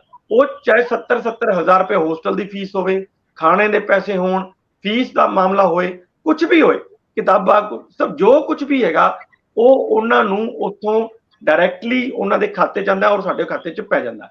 ਸੋ ਸਾਨੂੰ ਬੜਾ ਸੌਖਾ ਹੁੰਦਾ ਹੈ ਉਹਨਾਂ ਨੂੰ ਦੇਣਾ, ਕਿਉਂਕਿ ਜਿੰਨੇ ਵੀ ਕਾਲਜ ਨੇ, ਤੁਸੀਂ ਪੰਜਾਬ ਦੇ ਵਿੱਚ ਇਸ ਟਾਈਮ ਜਿੰਨੇ ਕਾਲਜ ਨੇ ਰੰਧਾਵਾ ਸਾਹਿਬ, ਕਿਉਂਕਿ ਸਾਡਾ ਬੱਚਾ ਤਾਂ ਬਾਹਰ ਜਾਈ ਜਾ ਰਿਹਾ, ਅੱਜ ਹਰ ਕਾਲਜ ਦੀ 8 ਤੋਂ 10 ਹਜ਼ਾਰ ਸਟਰੈਂਥ ਹੈ, ਪਰ ਕਿਸੇ ਕਾਲਜ ਕੋਲ 1500 ਤੋਂ 2000 ਤੋਂ ਵੱਧ ਬੱਚਾ ਨਹੀਂ ਹੈ। ਯਾਨੀ ਕਿ ਕੋਈ ਵੀ ਕਾਲਜ 15 ਤੋਂ 20% ਦੇ ਉੱਤੇ ਖੜਾ ਹੈ ਤਾਂ ਕਿਵੇਂ ਖਰਚੇ ਚਲਾਏਗਾ। ਇਸ ਕਰਕੇ ਉਹ ਸਭ ਤੋਂ ਜ਼ਿਆਦਾ ਤਰਜੀਹ ਜਿਹੜੀ ਹੈਗੀ ਹੈ ਉਹ ਇਹਨਾਂ ਨੂੰ ਦਿੰਦੇ ਆ, ਵੀ ਚਾਹੇ ਉਹ SC ਬੱਚੇ ਹੋਣ, ਚਾਹੇ ਉਹ ਕੀ ਨਾਮ ਹੈ ਮਿਨੋਰਟੀ ਦੇ ਬੱਚੇ ਹੋਣ, ਉਹਨਾਂ ਨੂੰ ਤਾਂ ਬਹੁਤ ਸੌਖੀ ਫੀਸ ਮਿਲ ਜਾਂਦੀ ਹੈ। ਸਵਾਲ ਹੁਣ ਇਹ ਹੈ ਕਿ ਫਿਰ ਜਿਹੜਾ ਦੂਜੇ ਬੱਚੇ ਹੈ ਉਹ ਕਿੱਥੇ ਜਾਣ, ਕਿ ਉਹਨਾਂ ਦਾ ਕੋਈ ਰਾਈਟ ਹੈ ਕਿ ਨਹੀਂ ਹੈਗਾ ਉਹ ਪੜ੍ਹਨ ਦਾ। ਉਹ ਵੀ ਆਰਥਿਕਤਾ ਦੇ ਤੌਰ ਤੇ ਪਿਛੜ ਗਏ ਹੁਣ, ਤਾਂ ਉਹਨਾਂ ਦੇ ਬੱਚੇ ਤਾਂ ਫਿਰ ਪੜ੍ਹ ਹੀ ਨਹੀਂ ਸਕਦੇ। ਸੋ ਤਾਂ ਹੀ ਮੈਂ ਇੱਕ ਇਹ ਸਵਾਲ ਉਠਾਇਆ ਸੀ ਵੀ ਕੀ ਅਸੀਂ ਕੁਝ ਇਸ ਤਰ੍ਹਾਂ ਦੀ ਚੀਜ਼ ਨਹੀਂ ਕਰ ਸਕਦੇ, ਜਿਸ ਤਰ੍ਹਾਂ ਬਹੁਤ ਸਾਰੇ ਵਿਦੇਸ਼ਾਂ ਦੇ ਵਿੱਚ ਇਹ ਹੈਗਾ ਕਿ +2 ਤੋਂ ਬਾਅਦ ਬੱਚੇ ਦੇ ਉੱਪਰ ਔਰ ਉਹਦੇ ਪੇਰੈਂਟਸ ਦੇ ਉੱਤੇ ਕੋਈ ਬੋਝ ਨਹੀਂ ਹੁੰਦਾ। ਹਾਲਾਂਕਿ ਪੜ੍ਹਾਈ ਸਾਡੇ ਨਾਲੋਂ ਕਿਤੇ ਜ਼ਿਆਦਾ ਮਹਿੰਗੀ ਆ ਉੱਤੇ, ਪਰ ਬੋਝ ਨਹੀਂ ਹੁੰਦਾ, ਕਿਉਂਕਿ ਉਹ ਡਾਇਰੈਕਟਲੀ ਬੈਂਕ ਫਾਈਨਾਂਸ ਕਰਦੇ ਆ ਔਰ ਜਦੋਂ ਉਹਨਾਂ ਨੂੰ ਨੌਕਰੀਆਂ ਮਿਲ ਜਾਂਦੀਆਂ ਨੇ ਉਦੋਂ ਉਹਨਾਂ ਦੀਆਂ ਕਿਸ਼ਤਾਂ ਜਿਹੜੀਆਂ ਹੈਗੀਆਂ ਨੇ ਉਹ ਕੱਟਣੀਆਂ ਸ਼ੁਰੂ ਹੁੰਦੀਆਂ ਨੇ। ਤਾਂ ਇਹ ਜਿਹੀ ਸਕੀਮ ਸਾਡੇ ਇੱਥੇ ਕਿਉਂ ਨਹੀਂ ਆਉਂਦੀ? ਜੇ ਜ਼ਿਆਦਾ ਹੈ ਉਹ ਨੌਕਰੀ ਦੇਣ ਦੀ ਜ਼ਿਆਦਾ ਗੱਲ ਹੈ ਤਾਂ ਮੈਂ ਕਹਿੰਦਾ ਮੈਡੀਕਲ ਤੋਂ ਸ਼ੁਰੂ ਕਰ ਲੈਣ। ਅੱਜ ਕਿਸੇ ਵੀ ਮੈਡੀਕਲ ਕਾਲਜ 'ਚ ਜਿਹੜਾ ਬੱਚਾ ਪਾਸ ਆਊਟ ਹੋ ਰਿਹਾ ਉਹਨੂੰ ਨਾਲ ਦੀ ਨਾਲ ਨੌਕਰੀ ਮਿਲ ਰਹੀ ਹੈ, ਚਾਹੇ ਪ੍ਰਾਈਵੇਟ ਸੈਕਟਰ 'ਚ ਚਾਹੇ ਗਵਰਨਮੈਂਟ ਸੈਕਟਰ ਦੇ ਵਿੱਚ ਉਹਨਾਂ ਨੂੰ ਨੌਕਰੀ ਤੁਰੰਤ ਮਿਲ ਰਹੀ ਹੈ ਔਰ 70-80 ਹਜ਼ਾਰ ਰੁਪਏ ਤਨਖਾਹ ਵੀ ਮਿਲ ਰਹੀ ਹੈ। ਅਸੀਂ ਕਿਉਂ ਇਹ ਜੀ ਸਕੀਮ ਦੀ ਸ਼ੁਰੂਆਤ ਉੱਥੋਂ ਕਿਉਂ ਨਹੀਂ ਕਰਦੇ? ਮਤਲਬ ਉੱਥੋਂ ਕਰ ਲਓ, ਜੇ ਉਹ ਸਫਲ ਹੋ ਗਈ ਤਾਂ ਅਸੀਂ ਇੰਜੀਨੀਅਰਿੰਗ ਤੱਕ ਕਰ ਸਕਦੇ ਹਾਂ, ਇੰਜੀਨੀਅਰਿੰਗ ਤੋਂ ਬਾਅਦ ਹੋਰ ਥੱਲੇ ਜਿਹੜੇ ਕਾਲਜਸ ਨੇ ਉਹਨਾਂ ਤੱਕ ਵੀ ਲਿਜਾ ਸਕਦੇ ਹਾਂ।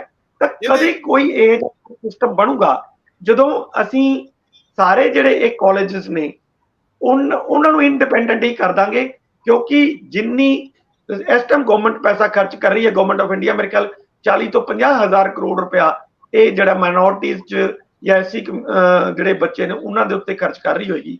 ਤੇ ਜੇ ਸਿੱਧਾ ਬੈਂਕਾਂ ਨੂੰ ਮੈਨੂੰ ਲੱਗਦਾ ਦਿੱਤਾ ਜਾਏ ਤਾਂ ਇਹਦਾ ਜਿਹੜਾ ਫਾਇਦਾ ਹੋਏਗਾ ਉਹ ਸਾਰੇ ਵਰਗਾਂ ਨੂੰ ਹੋਏਗਾ। ਹਾਂ, ਇਹਦੇ ਲਈ ਇੱਕ ਜ਼ਰੂਰ ਹੈ ਕਿ ਉਹ ਇਨਕਮ ਦੀ ਜਿਹੜੀ ਇੱਕ ਲਿਮਿਟ ਹੈ ਉਹ ਜ਼ਰੂਰ ਤੈਅ ਕਰ ਲੈਣ ਕਿ ਅਸੀਂ ਇਸ ਇਨਕਮ ਲਿਮਿਟ ਤੋਂ ਥੱਲੇ ਦੇ ਜਿੰਨੇ ਬੱਚੇ ਹੈਗੇ ਆ ਉਹਨਾਂ ਨੂੰ ਇਸ ਦਾ ਫਾਇਦਾ ਦੇਵਾਂਗੇ। ਇਹਦੇ ਵਿੱਚ ਕੋਈ ਦੋ ਰਾਵਾਂ ਨਹੀਂ ਕਿ ਬੈਂਕਾਂ ਕੋਲ ਪਹਿਲਾਂ ਤੋਂ ਇਹ ਸਕੀਮ ਮੌਜੂਦ ਆ, ਲੇਕਿਨ ਬੈਂਕ ਕਿਸੇ ਨੂੰ ਦੇਣ ਤਾਂ ਨਾ। ਬੈਂਕਾਂ ਦੇ ਵਿੱਚ ਵੀ ਇਹ ਗੱਲ ਮੰਨ ਲਈ ਜਾਂਦੀ ਹੈ ਕਿ ਇਹ ਜਿਹੜੇ ਪੈਸੇ ਨੇ, ਇਹ ਜਿਹੜੇ ਲੋਨ ਨੇ, ਇਹ ਵੱਟੇ ਖਾਤੇ ਨਾ ਪੈ ਜਾਣ, ਇਹ ਨਾ ਹੋਵੇ ਬਾਅਦ ਦੇ ਵਿੱਚ ਇਹ NPA ਵਰਗੀ ਸਥਿਤੀ ਦਾ ਸਾਹਮਣਾ ਹੋਵੇ। ਵੈਸੇ NPA ਤਾਂ ਜਿਹੜੀ ਇੰਡਸਟਰੀ ਨਾਲ ਜੁੜਿਆ ਸ਼ਬਦ ਹੈ, ਪਰ ਮੈਂ ਇੱਥੇ ਵੀ ਇਹਨੂੰ ਮਿੱਟੀ ਘੱਟੇ ਰੋਲ ਜਾਣ ਵਰਗੀ, ਕਿਸੇ ਵੇਲੇ ਵੀ ਬੱਚਾ ਵਿਦੇਸ਼ ਚਲੇ ਗਿਆ ਜੀ, ਬਾਅਦ ਦੇ ਵਿੱਚ ਨੋਟਿਸ ਭੇਜਦੇ ਰਵਾਂਗੇ, ਗਰੰਟੀਆਂ ਇਹਦੇ ਵਿੱਚ ਕੋਈ ਹੁੰਦੀਆਂ ਨਹੀਂ, ਇਹ ਸਾਰੇ ਮਾਮਲੇ ਹੈਗੇ ਨੇ। ਇਹਦੇ 'ਚ ਇੱਕ ਫਰਕ ਰਹੇਗਾ, ਉਹ ਮੈਂ ਜਿਹੜੀ ਗੱਲ ਕੀਤੀ ਹੈ ਨਾ, ਉਹ ਲੋਨ ਹੀ ਉਸ ਬੰਦੇ ਨੂੰ ਮਿਲੇਗਾ ਜਿਸ ਬੰਦੇ ਦਾ ਨੂੰ ਸਰਟੀਫਾਈਡ ਕਾਲਜ ਦਾ ਪ੍ਰਿੰਸੀਪਲ ਕਰੇਗਾ ਕਿ ਹਾਂ ਇਹ ਸਾਡੇ ਬੱਚਾ ਪੜ੍ਹ ਰਿਹਾ, ਔਰ ਜਦੋਂ ਉਹ ਨੌਕਰੀ, ਜਦੋਂ ਵੀ ਉਹਦੇ ਜਿਹੜਾ ਸਰਟੀਫਿਕੇਟ ਬਣੇਗਾ ਉਹਦਾ, ਜੋ ਵੀ BA ਕਰਨ ਤੋਂ ਬਾਅਦ ਜਾਂ MA ਕਰਨ ਤੋਂ ਬਾਅਦ ਜੋ ਵੀ ਬਣਦਾ ਉਹਦਾ ਸਰਟੀਫਿਕੇਟ ਦੇ ਉੱਤੇ ਹੀ ਲਿਖਿਆ ਜਾਏਗਾ ਕਿ ਇਹ ਸਪਾਂਸਰਡ ਬਾय ਗਵਰਨਮੈਂਟ ਹੈ। ਅਗਰ ਇਸ ਦੇ ਉੱਤੇ ਕਿਸੇ ਨੂੰ ਨੌਕਰੀ ਮਿਲ ਰਹੀ ਹੈ ਇਸ ਸਰਟੀਫਿਕੇਟ ਦੇ ਆਧਾਰ ਤੇ, ਤਾਂ ਉਹਦੀ 10% ਜਿਹੜੀ ਸੈਲਰੀ ਚੋਂ ਇਸ ਦੀ ਕਿਸ਼ਤ ਜਾਏਗੀ। ਸੋ ਮੈਨੂੰ ਲੱਗਦਾ ਕਿ ਬਾਉਂਡ ਹੋ ਜਾਏਗਾ। ਇਹ ਕੋਈ ਔਖੀ ਗੱਲ ਨਹੀਂ ਹੈ, ਕੋਈ ਸਿਸਟਮ ਬਣਾਉਣ ਦੀ ਲੋੜ ਹੈ। ਬਹੁਤ ਕੰਟਰੀਆਂ ਨੇ ਬਣਾਏ ਨੇ, ਸਾਨੂੰ ਵੀ ਉਸ ਦਿਸ਼ਾ ਵੱਲ ਚੱਲਣ ਦੀ ਲੋੜ ਹੈ, ਕਿਉਂਕਿ ਬਹੁਤ ਚੀਜ਼ਾਂ ਚੇਂਜ ਹੋ ਗਈਆਂ ਨੇ। ਬੈਂਕਾਂ ਨੂੰ ਕੋਈ ਨੁਕਸਾਨ ਨਹੀਂ ਹੋਏਗਾ, ਕਿਉਂਕਿ ਮੈਂ ਕਹਿ ਰਿਹਾ ਕਿ ਆਲਰੇਡੀ 50,000 ਕਰੋੜ ਰੁਪਇਆ ਜਿਹੜਾ ਗਵਰਨਮੈਂਟ ਹੈਗਾ ਉਹ ਖਰਚ ਕਰ ਰਹੀ ਹੈ। ਉਹ ਸਿਰਫ ਇਨ ਕਾਲਜਾਂ ਨੂੰ ਜਾਂ ਵਿਦਿਆਰਥੀਆਂ ਨੂੰ ਦੇਣ ਦੀ ਬਜਾਏ ਬੈਂਕਾਂ ਨੂੰ ਦਿੱਤਾ ਜਾ ਸਕਦਾ ਹੈ, ਤਾਂ ਕਿ ਉੱਥੋਂ ਉਹ ਸਪਾਂਸਰ ਕਰ ਦੇਣ ਬੱਚਿਆਂ ਨੂੰ, ਤੇ ਬੱਚਿਆਂ ਤੋਂ ਜਦੋਂ ਉਹ ਤਨਖਾਹ ਮਿਲਣੀ ਸ਼ੁਰੂ ਹੋ ਜਾਏ ਤੇ ਉਹਨਾਂ ਦੀ ਕਿਸ਼ਤਾਂ ਕੱਟਣੀਆਂ ਸ਼ੁਰੂ ਕਰ ਦੇਣ। ਹਾਂਜੀ, ਜਿਹੜੀ ਸਕੀਮ ਦੀ ਤੁਸੀਂ ਗੱਲ ਕਰ ਰਹੇ ਹੋ ਨਾ, ਉਹਦੇ ਚ ਫਸਟ ਡੇ ਤੋਂ ਹੀ ਫਿਰ ਮਤਲਬ ਉਹਦੀ ਕਿਸ਼ਤਾਂ ਕੱਟਣੀਆਂ ਸ਼ੁਰੂ ਕਰਦੀਆਂ। ਇਸ ਕਰਕੇ ਬੋਝ ਫਿਰ ਮਾਪਿਓ ਦੇ ਉੱਤੇ ਜਾਂ ਵਿਦਿਆਰਥੀ ਦੇ ਉੱਤੇ ਹੈਗਾ। ਪਰ ਜਿਹੜੀ ਸਕੀਮ ਦੀ ਮੈਂ ਗੱਲ ਕਰ ਰਿਹਾ ਉਹ ਉਹਦੇ ਉੱਤੇ ਨਹੀਂ ਆਏਗਾ, ਨਾ ਪੇਰੈਂਟਸ ਦੇ ਉੱਤੇ ਆਏਗਾ, ਉਹ ਆਏਗਾ ਜਦੋਂ ਉਹਨੂੰ ਨੌਕਰੀ ਮਿਲ ਗਈ ਉਸ ਤੋਂ ਬਾਅਦ ਕਟਵਾਉਣ ਦਾ। ਮੈਨੂੰ ਲੱਗਦਾ ਤੁਹਾਨੂੰ ਕਿਸੇ ਪ੍ਰਭਾਵੀ ਪੋਸਟ ਉੱਪਰ ਭੇਜਣਾ ਪੈਣਾ ਤਾਂ ਕਿ ਤੁਸੀਂ ਆਪਣੇ ਹੱਥ ਨਾਲ ਇਹੋ ਜਿਹੀ ਸਕੀਮ ਨੂੰ ਪਹਿਲਾਂ ਬਣਾਓ ਤੇ ਫਿਰ ਇੰਪਲੀਮੈਂਟ ਕਰਨ ਲਈ ਡੰਡਾ ਵੀ ਚਲਾਓ। ਭਾਸਕਰ ਸਾਹਿਬ, ਹੁਣ ਕਾਹਲੀ ਚਾਹੁੰਦੇ ਆ, ਹੁਣ ਸਾਡੇ ਕੋਲ ਕੋਈ ਸਮਾਂ ਨਹੀਂ ਬਚਿਆ ਵੀ ਜਿਹਦੇ ਚ ਅਸੀਂ ਵਿਸਥਾਰ ਬਹੁਤੇ ਚ ਜਾਈਏ। ਮੈਨੂੰ ਸਾਬਕਾ ਮੁੱਖ ਮੰਤਰੀ ਚਰਨਜੀਤ ਸਿੰਘ ਚੰਨੀ ਨਾਲ ਜ਼ਰੂਰ ਜੁੜਨਾ ਹੈ ਇਸ ਵੇਲੇ, ਜਿਨ੍ਹਾਂ ਨੂੰ ਇੱਕ ਵਾਰੀ ਫਿਰ ਸੱਦ ਲਿਆ ਗਿਆ। ਕੀ ਇਸ ਵਾਰੀ ਵੀ ਉਹ ਪ੍ਰੈਸ ਕਾਨਫਰੰਸ ਕਰਕੇ ਜਾਣਗੇ ਜਾਂ ਚੁੱਪ ਚਪੀਤੇ ਮੰਗੇ ਗਏ ਦਸਤਾਵੇਜ਼ਾਂ ਨਾਲ ਪੇਸ਼ ਹੋ ਜਾਣਗੇ? ਹਾਲਾਂਕਿ ਅਜੇ ਮੁੱਖ ਮੰਤਰੀ ਸਾਹਿਬ ਨੇ ਜਿਹੜੀ ਪੰਜਾਬ ਭਵਨ 'ਚ ਪ੍ਰੈਸ ਕਾਨਫਰੰਸ ਕੀਤੀ ਸੀ ਇੱਕ ਕ੍ਰਿਕਟ ਖਿਡਾਰੀ ਤੇ ਉਹਦੇ ਬਾਪ ਦੇ ਨਾਲ, ਉਹਦੇ ਬਾਰੇ ਅਜੇ ਮੇਰੇ ਖਿਆਲ ਕੋਈ ਕੰਪਲੇਂਟ ਅਫੀਸ਼ੀਅਲ ਨਹੀਂ ਦਿੱਤੀ ਗਈ, ਸ਼ਿਕਾਇਤ ਨਹੀਂ ਦਿੱਤੀ ਗਈ। ਪਤਾ ਨਹੀਂ ਜਾਂਚ ਉਹ ਕਿਹੜੇ ਠੰਡੇ ਬਸਤੇ 'ਚ ਪਾਈ ਆ ਤੇ ਕਦੋਂ ਕੱਢਣੀ ਆ, ਇਹ ਵੱਖਰਾ ਪਹਿਲੂ। ਇੱਕ ਤਾਂ ਭਾਸਕਰ ਸਾਹਿਬ ਇਹ ਐਡਰੈਸ ਕਰੋ। ਦੂਜਾ ਮਾਮਲਾ ਜਿਹੜਾ ਪਟਿਆਲੇ ਦੇ ਵਿੱਚ ਜਿਹੜੇ ਕੇਂਦਰੀ ਸਿਹਤ ਮੰਤਰੀ ਮਨਸੁਖ ਮਾਂਡਵੀਆ ਉਹ ਪਹੁੰਚੇ ਸੀ, ਕੈਪਟਨ ਅਮਰਿੰਦਰ ਸਿੰਘ ਹੈ ਨਹੀਂ ਸੀ। ਕਿਉਂ ਜਾਣ ਕੇ ਨਹੀਂ ਗਏ, ਜਾਂ ਗਰਮੀ ਬਹੁਤ ਆ, ਜਾਂ ਸਮਝਦੇ ਆ ਕਿ ਮੇਰੇ ਪੱਧਰ ਦਾ ਪਹਿਲਾਂ ਬੰਦਾ ਲਿਆਓ ਉਹਦੇ ਨਾਲ ਹੀ ਜਾਣਾ ਹੈ। ਪਰ ਪਟਿਆਲੇ ਦੇ ਵਿੱਚ ਭਾਜਪਾਈ ਵੀ ਬਹੁਤੇ, ਪੁਰਾਣੇ ਭਾਜਪਾਈ ਵੀ ਬਹੁਤੇ ਲਾਗੇ ਨਹੀਂ ਆਏ, ਉਹ ਵੀ ਨਦਾਰਦ ਹੀ ਰਹੇ। ਇਹ ਪੋਲਿਟਿਕਸ ਕਾਫੀ ਡੂੰਘੀ ਹੋ ਗਈ ਆ, ਪਰ ਸਤਹੀ ਤੌਰ ਦੇ ਉੱਤੇ ਕਾਫੀ ਵਖਰੇਵਿਆਂ ਵਾਲੀ ਵੀ। ਦੋ ਗੱਲਾਂ ਸਿੱਧੀਆਂ ਐਡਰੈਸ ਕਰ ਦਿਓ। ਚੰਨੀ ਉਹਨਾਂ ਪਿਛਲੇ ਮਹੀਨੇ ਗਏ ਸੀਗੇ ਵਿਜੀਲੈਂਸ ਬਿਊਰੋ ਦੇ ਸਾਹਮਣੇ, ਤੁਹਾਨੂੰ ਠੀਕ ਕਿਹਾ ਤੁਸੀਂ, ਬਿਲਕੁਲ ਪ੍ਰੈਸ ਕਾਨਫਰੰਸ ਕਰਕੇ ਗਏ ਸੀਗੇ। ਔਰ ਪ੍ਰੈਸ ਕਾਨਫਰੰਸ ਤੋਂ ਬਾਅਦ ਵਿਜੀਲੈਂਸ ਬਿਊਰੋ ਨੇ ਡਿਸਪ੍ਰਪੋਰਸ਼ਨਟ ਆਫ ਅਸੈਟ ਦਾ ਕੇਸ ਜਿਹੜਾ ਪਾਇਆ ਸੀਗਾ, ਜਾਂ ਹਜੇ ਉਹਦੀ ਇਨਵੈਸਟੀਗੇਸ਼ਨ ਚੱਲ ਰਹੀ ਹੈ, ਉਹਦੇ ਵਾਸਤੇ ਇੱਕ ਪਰਫਾਰਮਾ ਦਿੱਤਾ ਸੀਗਾ ਵੀ ਆ ਭਰ ਕੇ ਲਿਆਓ। ਹਫ਼ਤੇ 10 ਦਿਨਾਂ ਦਾ ਟਾਈਮ ਵਿਜੀਲੈਂਸ ਵਾਲੇ ਦਿੰਦੇ ਹੁੰਦੇ ਨੇ, ਮਹੀਨਾ ਹੋ ਗਿਆ ਉਹਨਾਂ ਨੇ ਉਹ ਫਾਰਮ ਨਹੀਂ ਭਰਿਆ।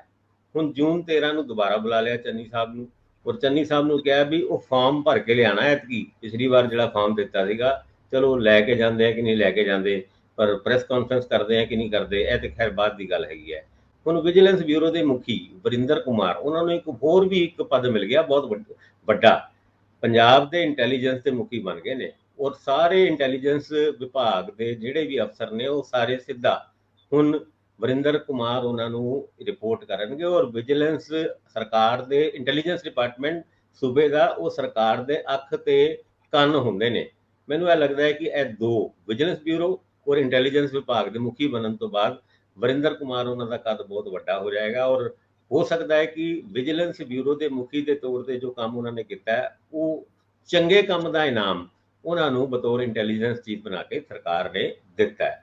ਇਸ ਤੋਂ ਇਲਾਵਾ ਤੁਸੀਂ ਹੁਣ ਗੱਲ ਕਰੀਏ ਜਿਹੜੀ ਪਟਿਆਲੇ ਦੇ ਵਿੱਚ, ਇਹਦੇ 'ਚ ਇੱਕ ਟਿੱਪਣੀ ਬੜੀ ਅਹਿਮ ਰਹੂਗੀ, ਅਸੀਂ ਇੰਦਰਪ੍ਰੀਤ ਜੀ ਨੂੰ ਵੀ ਟਿੱਪਣੀ 'ਚ ਸ਼ਾਮਲ ਕਰਨਾ। ਬਹੁਤ ਸੰਖੇਪ, ਵਰਿੰਦਰ ਕੁਮਾਰ ਇਸ ਸਰਕਾਰ ਦੇ ਵਿੱਚ ਬਿਨਾਂ ਕਿਸੇ ਇੱਧਰ ਉੱਧਰ ਦੇ ਅਸਰ ਲਏ ਆਪਣਾ ਕੰਮ ਲਗਾਤਾਰ ਕਰ ਰਹੇ ਸੀਗੇ, ਔਰ ਸਾਰੇ ਕੇਸ ਹਾਈ ਪ੍ਰੋਫਾਈਲ ਸੀ ਉਹਨਾਂ ਕੋਲੇ, ਪੋਲੀਟੀਕਲੀ ਤਗੜੇ ਬੰਦਿਆਂ ਦੇ ਕੇਸ ਸੀ। ਤਾਕਤਾਂ ਦਾ ਸਮਾਂ ਤੋਲ ਵੀ ਨਹੀਂ ਬਣਦਾ, ਕਿਉਂਕਿ ਬਹੁਤ ਸਾਰੇ ਬੰਦੇ ਉੱਪਰਲੀ ਸੱਤਾ ਨਾਲ ਜਾ ਕੇ ਜੁੜ ਗਏ ਸੀ। ਨਿਰਪੱਖ ਰਹਿਣਾ, ਨਿਰਪੱਖਤਾ ਨਾਲ ਜਾਂਚ ਕਰਨੀ।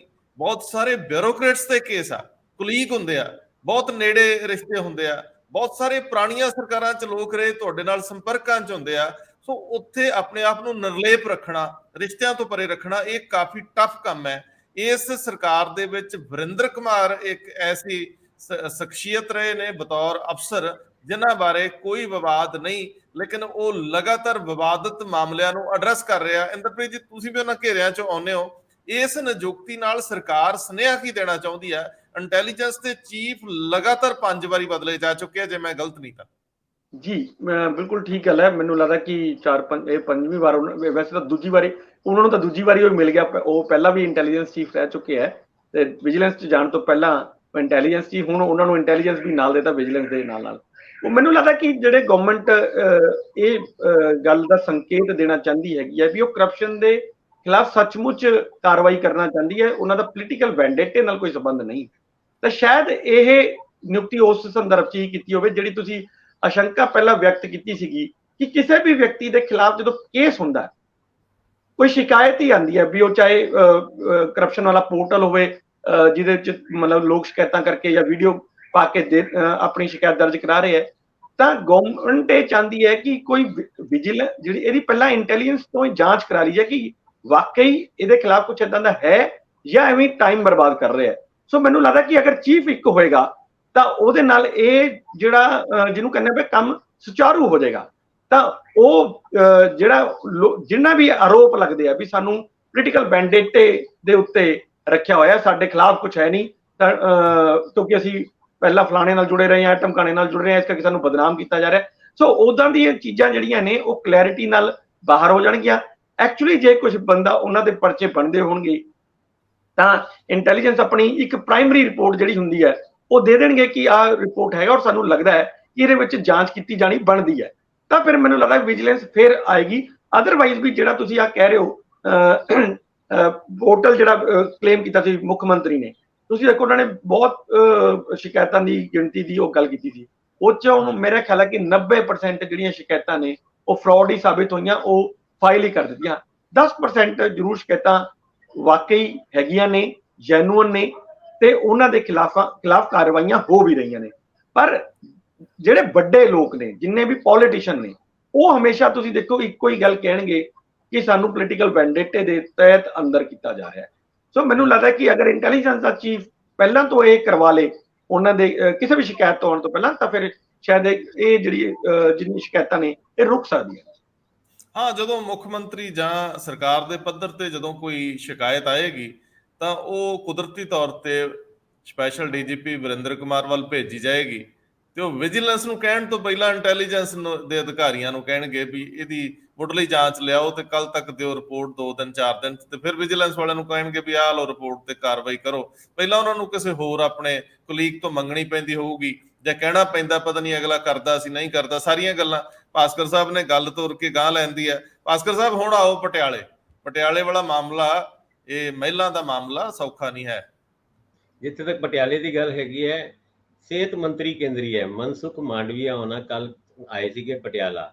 ਅੱਜ ਕੱਲ ਚੱਲ ਰਿਹਾ ਬੀਜੇਪੀ ਦਾ ਪ੍ਰੋਗਰਾਮ ਲੋਕ ਸਭਾ ਪੋਲ ਆਊਟਰੀਚ ਪ੍ਰੋਗਰਾਮ, ਯਾਨੀ ਮੋਦੀ ਸਾਹਿਬ ਦੀ ਸਰਕਾਰ ਦੀ 9 ਸਾਲ ਦੀ ਉਪਲਬਧੀਆਂ ਨੂੰ ਜਗ੍ਹਾ ਜਗ੍ਹਾ ਜਾ ਕੇ ਕੇਂਦਰੀ ਮੰਤਰੀ ਪ੍ਰਚਾਰ ਵੀ ਕਰਦੇ ਨੇ, ਪ੍ਰਸਾਰ ਵੀ ਕਰਦੇ ਨੇ, ਦੱਸਦੇ ਨੇ। ਮੁੱਦਾ ਤੇ ਇਹ ਸੀਗਾ, ਪਰ ਉਹ ਜਦ ਰੈਲੀ ਨੂੰ ਐਡਰੈਸ ਕਰ ਰਹੇ ਸੀਗੇ ਉੱਥੇ, ਉਸ ਰੈਲੀ ਨੂੰ ਐਡਰੈਸ ਕਰਦੇ ਕਰਦੇ, ਕਿਉਂਕਿ ਨੈਸ਼ਨਲ ਹੈਲਥ ਮਿਸ਼ਨ ਪੰਜਾਬ ਦੇ ਵਿੱਚ ਬੜਾ ਚਰਚਾ ਤੇ ਹੈ ਔਰ ਇਸ ਮੁੱਦੇ ਦੇ ਉੱਤੇ ਸਰਕਾਰ ਅੱਜ ਕੈਬਨਿਟ ਮੀਟਿੰਗ ਦੇ ਵਿੱਚ ਇੱਕ ਸਪੈਸ਼ਲ ਸੈਸ਼ਨ ਬੁਲਾਉਣ ਵੀ ਜਾ ਰਹੀ ਹੈ, ਜਿਹਦੇ ਵਿੱਚ ਭਾਵੇਂ ਰੂਰਲ ਡਿਵੈਲਪਮੈਂਟ ਫੰਡ ਹੋਏ, ਭਾਵੇਂ ਨੈਸ਼ਨਲ ਹੈਲਥ ਮਿਸ਼ਨ ਦੇ ਫੰਡ ਹੋਣ, ਉਹਨਾਂ ਨੂੰ ਰੋਕਣ ਕਰਕੇ ਕੇਂਦਰ ਸਰਕਾਰ ਨੂੰ ਕ੍ਰਿਟੀਸਾਈਜ਼ ਕਰਨ ਦਾ ਇੱਕ ਰੈਜ਼ੋਲੂਸ਼ਨ ਪਾਸ ਉਹ ਸਪੈਸ਼ਲ ਸੈਸ਼ਨ ਦੇ ਵਿੱਚ ਕਰਨ ਦੀ ਉਮੀਦ ਹੈ।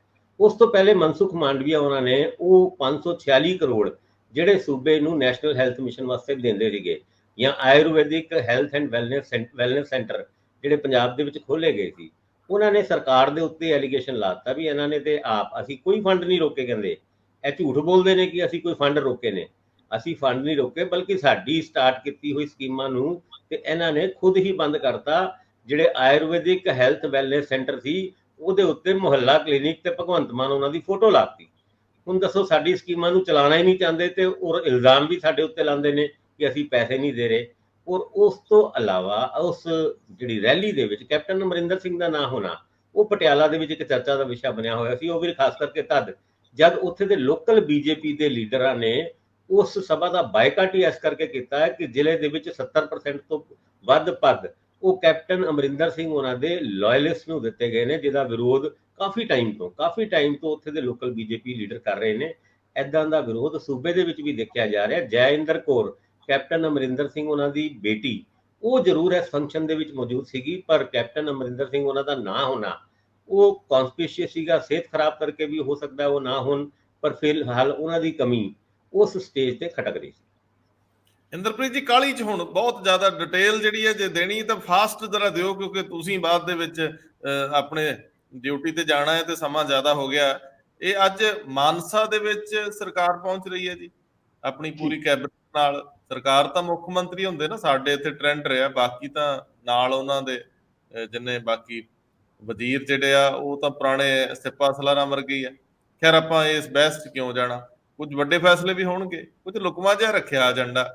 ਵੈਸੇ ਇਹ ਵੀ ਜ਼ਰੂਰ ਦੱਸ ਦਿਓ ਕਿ ਇੱਕ ਜੀਵੀਕੇ ਥਰਮਲ ਪਲਾਂਟ ਦੇ ਮਾਮਲੇ 'ਚ ਵੀ ਸਰਕਾਰ ਪੱਬਾਂ ਭਰ ਹੋਈ ਫਿਰਦੀ ਹੈ। ਅੱਜ ਕੁਝ ਅਧਿਆਪਕ ਪੱਕੇ ਕਰਨ ਦੀ ਗੱਲ ਵੀ ਆ ਰਹੀ ਆ, ਚੁੱਪ ਜੀ ਵੱਟੀ ਹੋਈ ਆ।